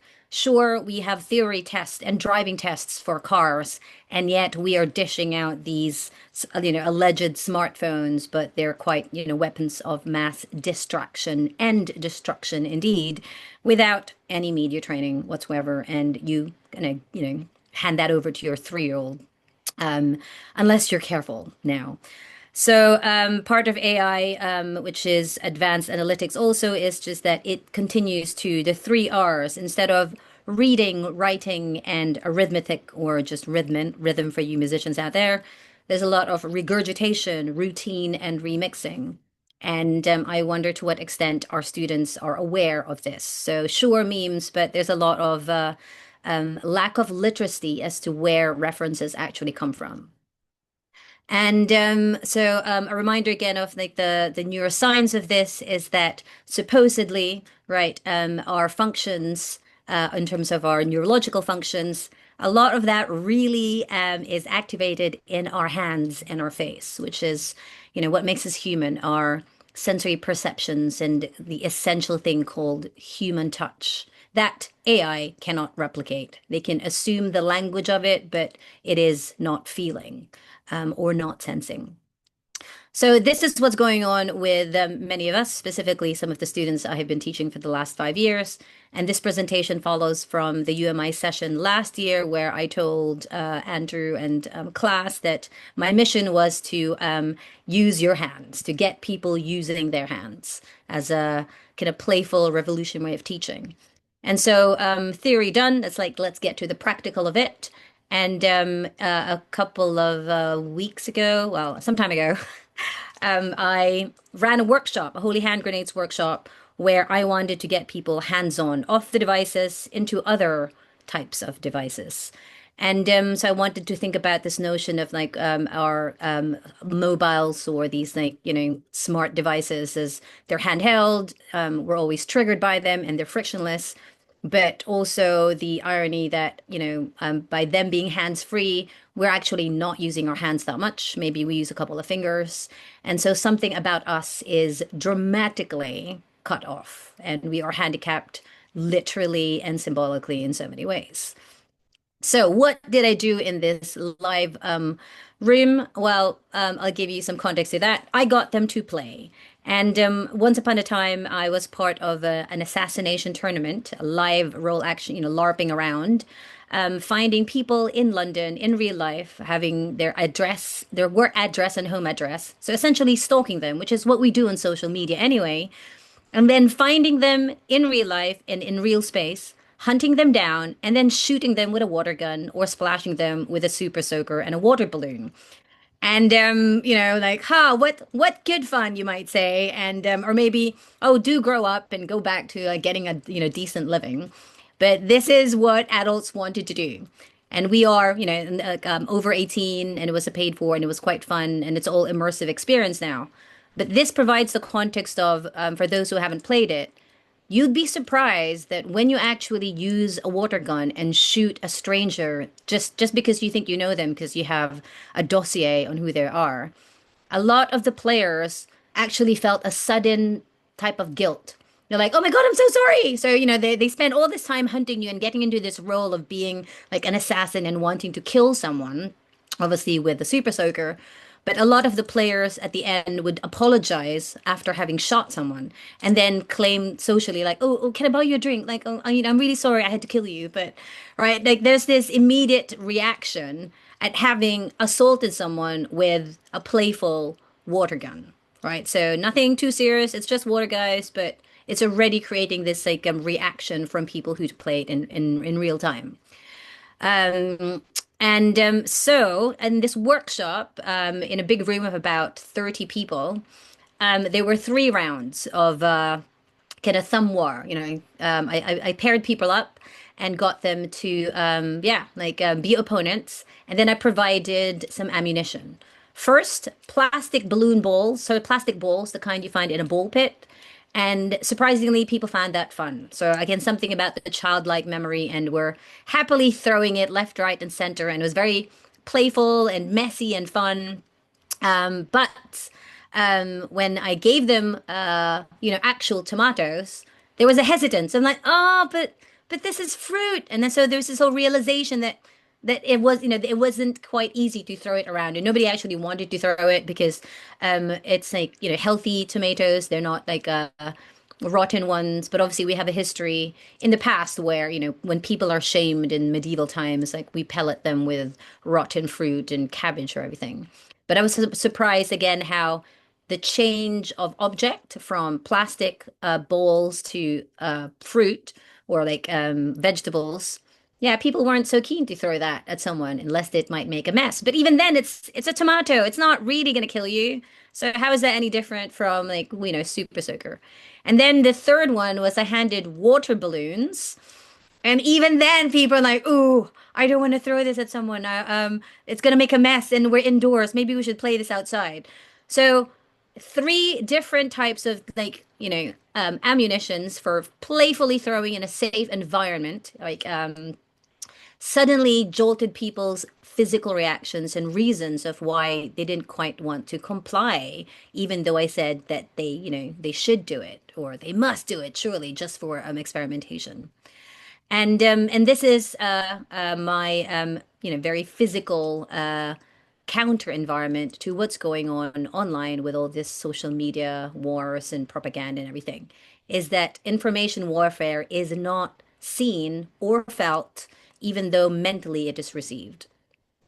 So, leveling up for that one, I thought, why don't I give them something that really looks like a grenade? And so here's a representation. It's like a replica grenade, which is still made out of plastic. But again, I spoke to a friend of mine who's another artist who also happens to have had uh, experience working for the Swedish army. And he said, you don't handle a grenade like that, right? So you like the way that you hold a grenade is very specific because it's heavy and you have to throw it. So there's lots of calculations in terms of its gravity, its shape, and its very serious significance. So yeah, it's not quite as fun when materials become real and less simulation and actual grenade. So for the record, I really did buy one of these. Here you go. It's like pictured on the slide, and I have it on my hand.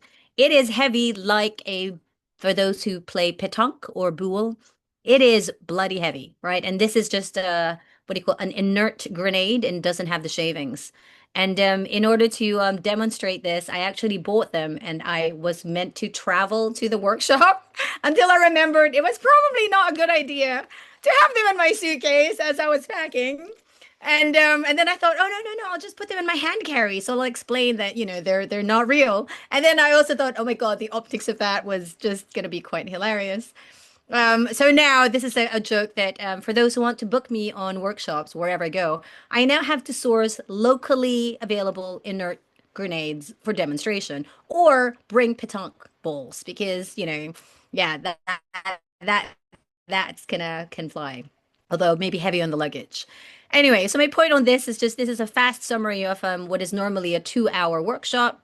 But my point about this is that again, right, the tactile specificity is what's lacking.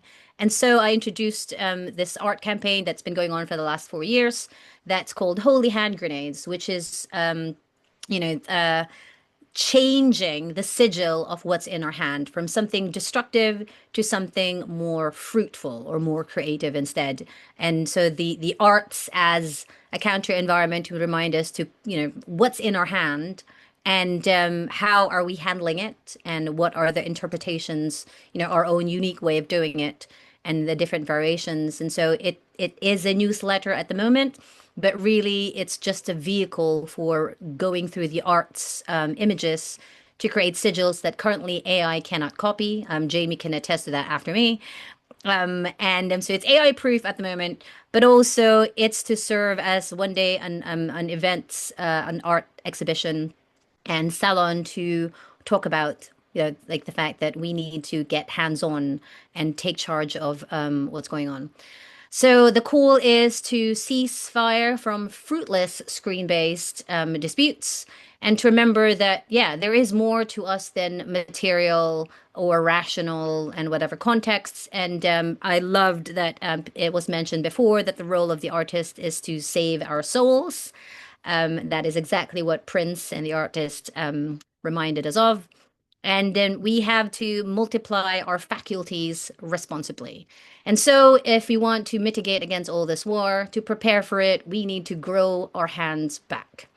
And that means craftsmanship in many ways. That's musical, play piano, paint, cook, right? Whatever it is that our hands are really very good at, rather than this yoga of like triggery happy fingers. This one, which is just like pew pew fingers, right? The thumb and the index finger is what is used for devices rather than the dynamism of like the whole kind of 10 fingers. And so please join our cult, join the McLuhanites, because as we continue the work of Marshall McLuhan, because really, I think my point to all of this is that we can get busy doom scrolling about destruction and dying, right? But guess what? Vanity of vanities. It's been going on since human civilizations. So I prefer to get busy tending to the living, learning and getting lyrical about it. So I'm all about, joining the choir and elevating the congregation that is a gatherings together. And my point is that, we have to remember we communicate by gesture, gesticulare, gesticulating, like using our hands and our faces and our bodies, and that we abstain from going spastic and instead investigate the ballistic, right? So ballistic being the Greek word for balein, which is to throw, which is based on another device for throwing stones called the ballista. So that is like the fast version of it. And thank you. And yeah, please spread the word. Hey. Gina, that was so good. That was Public Enemy Bring the Noise stuff. So good. That was awesome. I almost ran through my window. So great. Oh, wow. Compressing a 2-hour workshop into 10 minutes. And I believe Jamie just hired you to give the workshop to his crew. So perfect. Luckily, he's in London, so you already have the grenades at hand. And so you've got that going. That's an amazing rider where, the event has to provide you with decommissioned hand grenades and So rotten. what was What's funny about that was the workshop was in Jersey. So, and the venue was in a fort, a castle that used to be a monastery that was then appropriated by the British and became a military garrison, right? So and so Jersey has a military history. And yeah, I think the guy was away, but I'm looking forward to that being a requirement of my workshop. By the way, please source some inert grenades for me so that I don't have to fly with them. Or pétanque sets with a metallic boule, please. Nice. There's no way to navigate that. Like you proactively went to airport security and said, I have something on me that looks like a grenade, but I can assure you and prove that it is not a grenade. There's just no way to do that.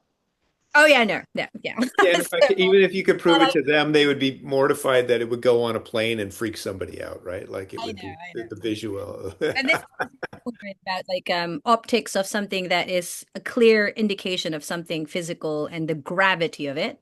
And yet we're not thinking that with the phone, right? The phone, which isn't a phone, it's a powerful scrying mirror, and we are dishing it like candy. And yeah, and it's irresponsible. Wow. What a juxtaposition. Yeah.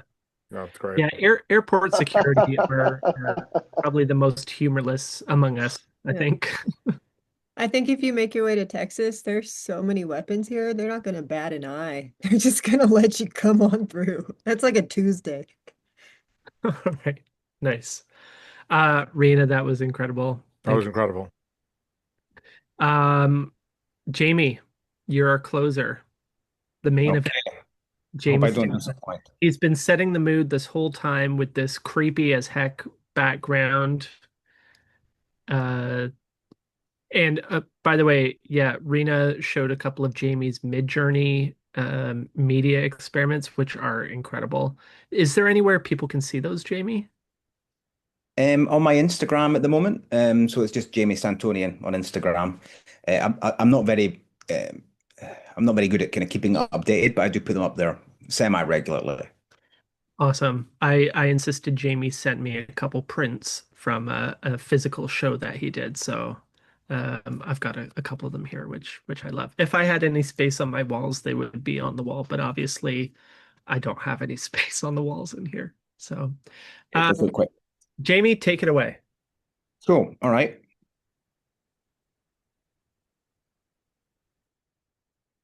So this is called organic intelligence.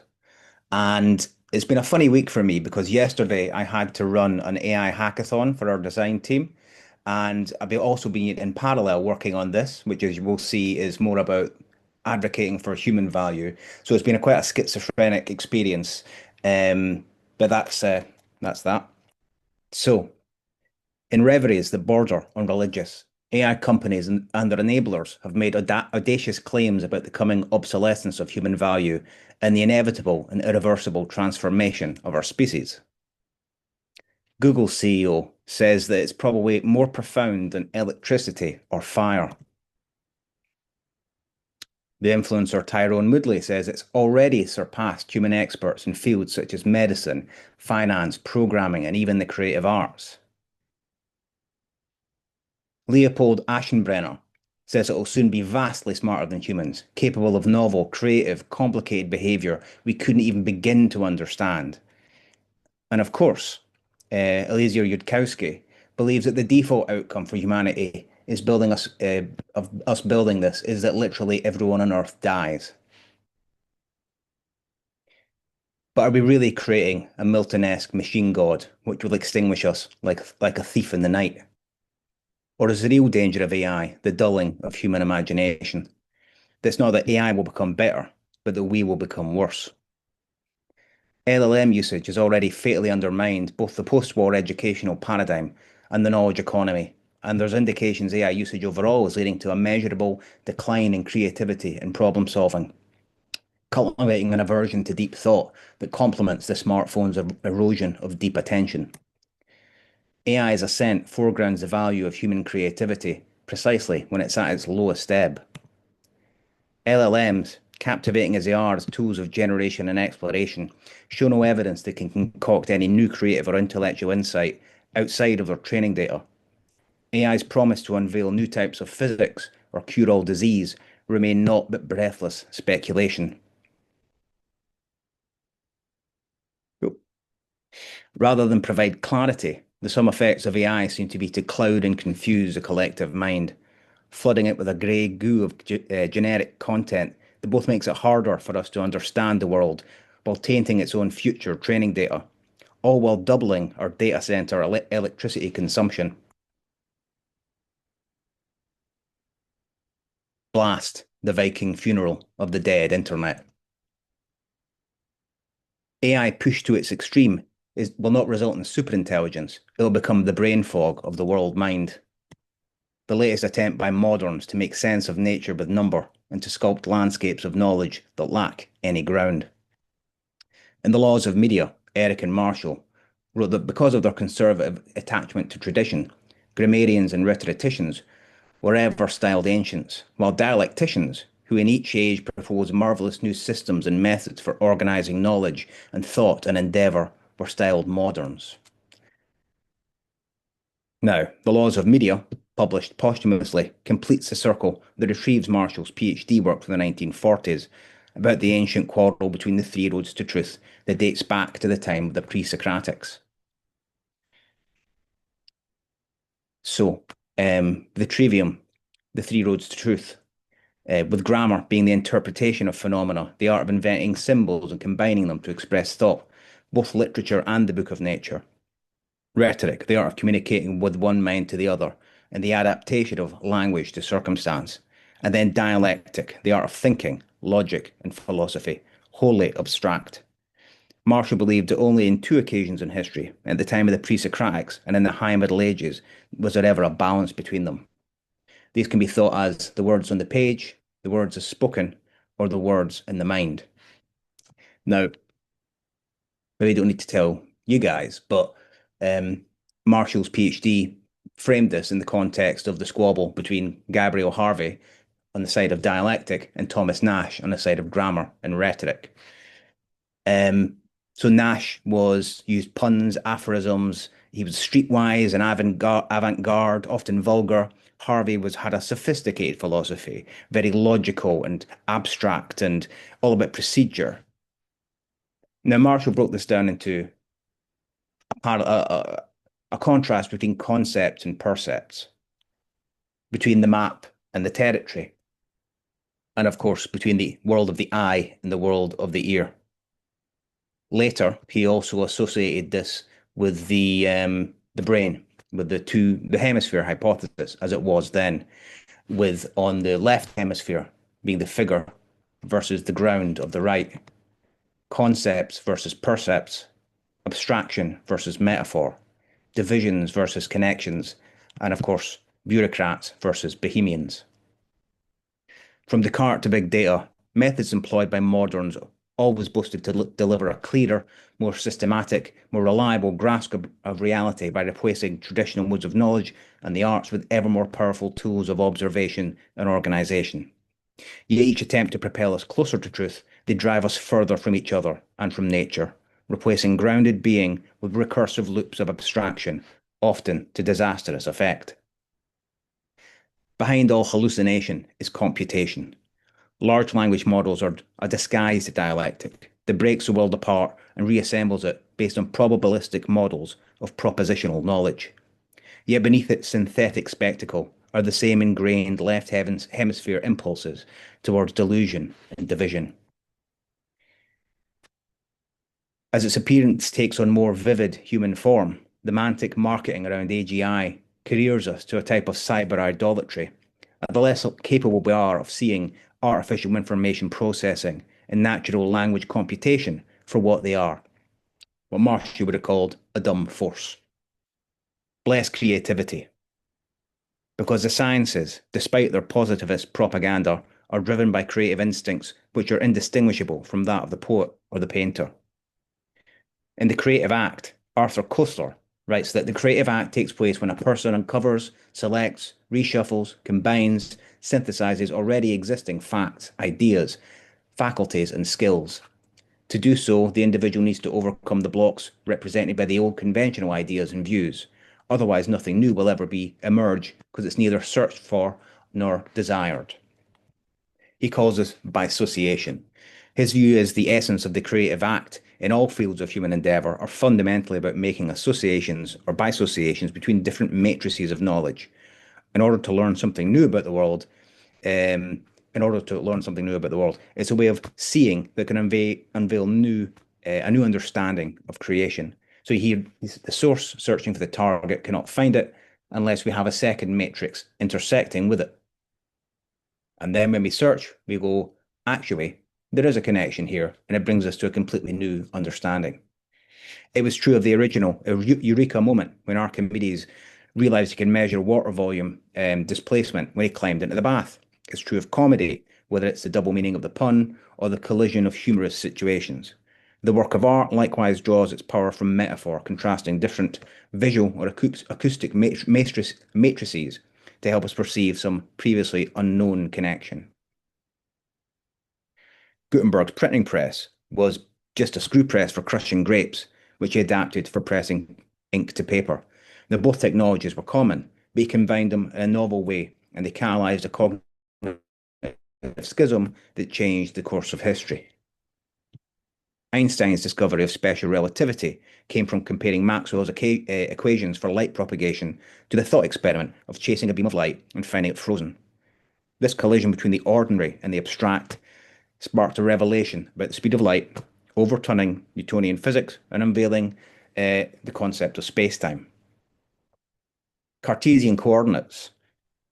Even the sickly and bedbound Descartes' discovery of this came to him after watching a fly moving across the tiles of a ceiling, making him wonder how he might determine its location in three-dimensional space using a grid of tiles on the other walls.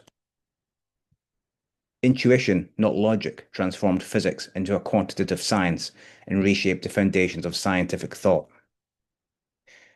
And creation like this does not come from nowhere. It requires both hemispheres of the brain working together. It requires the executive network, which is responsible for high-level cognitive control, making decisions, problem solving, working memory, working and directing tasks, goal-oriented behavior. But it also needs the imagination network, which supports creativity, mind wandering, recalling autobiographical stuff, and simulating future or hypothetical scenarios. It's through escaping the normality to the halls of cognition that the eureka moments are realized before being reported back to the executive network for some fact checking. The modern neuroscientific understanding of the brain's imagination network reveals a remarkable parallel with the European Romantics. Both see imagination not merely as a passive fantasy, but as an active, transformative force that shapes perception, creates meaning, and connects disparate elements into unified wholes. Wordsworth described imagination as a creative engagement with the phenomenal world to unveil deeper meaning and reality, exemplified in the unbound world of dreams. When we sleep, the hectoring executive network retreats, along with the Apollonian bureaucracy of the left hemisphere, and its realm of unbound imagination is a subterranean world that is scarcely remembered, except in the tidal zone between dreams and the waking mind, where promiscuous biassociations propagate.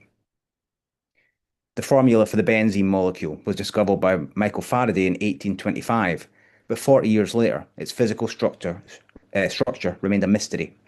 There were varying hypotheses that had been proposed, but none fit with the observable evidence. And vexed for 11 years about the problem, chemist Friedrich August Kekule was working late into the night in his winter lodgings in Ghent by the fire. And as he fell asleep, he experienced a hypnagogic hallucination of luminous molecules of hydrogen and carbon floating from the fire and slowly coalescing into coils of snakes. As they whirled before his eyes, biting each other's tails, they began to form a circle, something we've seen today already, the Ouroboros, ancient symbol of the cosmic cycles and the inevitability of the eternal return. In an instant, he realized that the benzene molecule was a ring, or to be precise, a ring of 6 carbon atoms arranged in a regular hexagonal loop, with each carbon atom bonded to one hydrogen atom with alternating single and double bonds. Now, this was a revolution in molecular science. It unlocked a vast new tech tree of industrial chemistry, a foundational raw material in the production of polymers like polystyrene, nylon, and ABS plastics. It catalyzed the second industrial revolution. Bless the gift of nocturnal prophecy. But the visionary dream is not, like the benzene molecule, unique in nature. Mendeleev's dream unlocked the periodic table, laying the foundations for modern chemistry.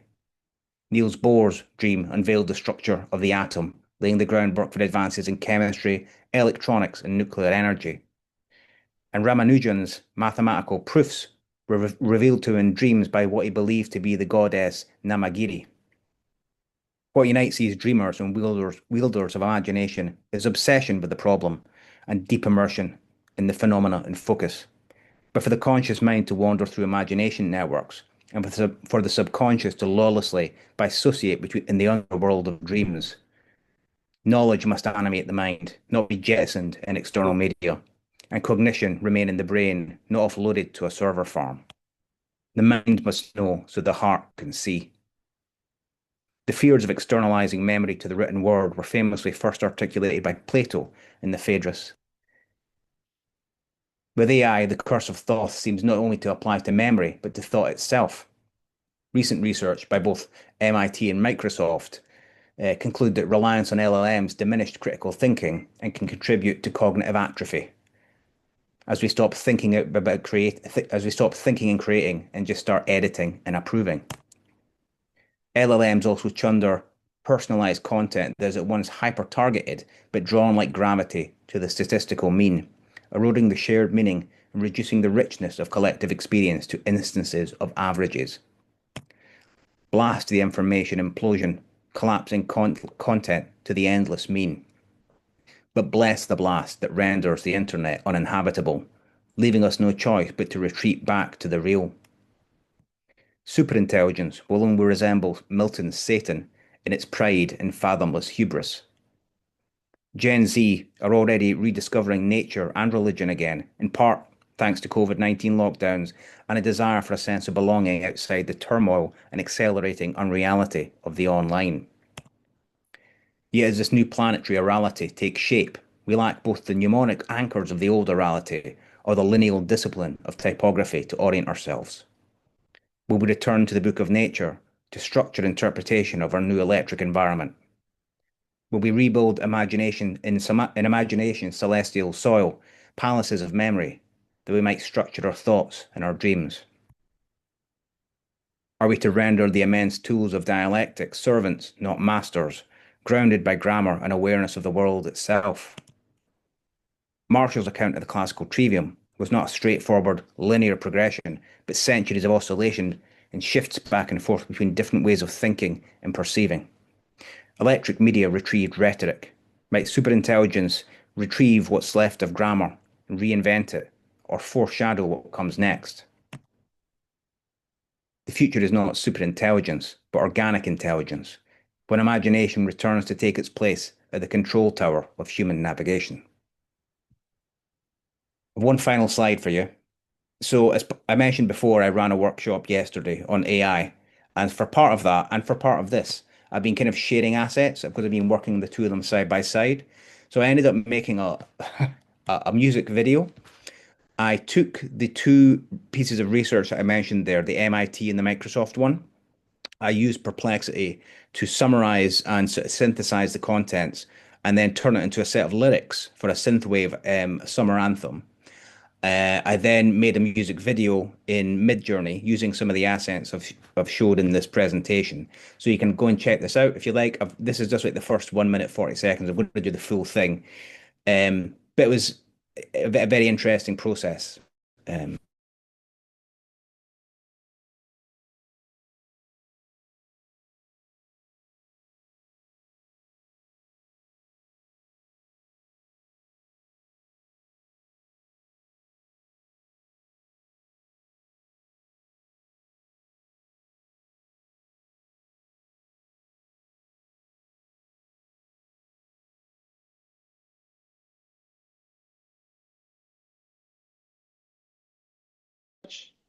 No.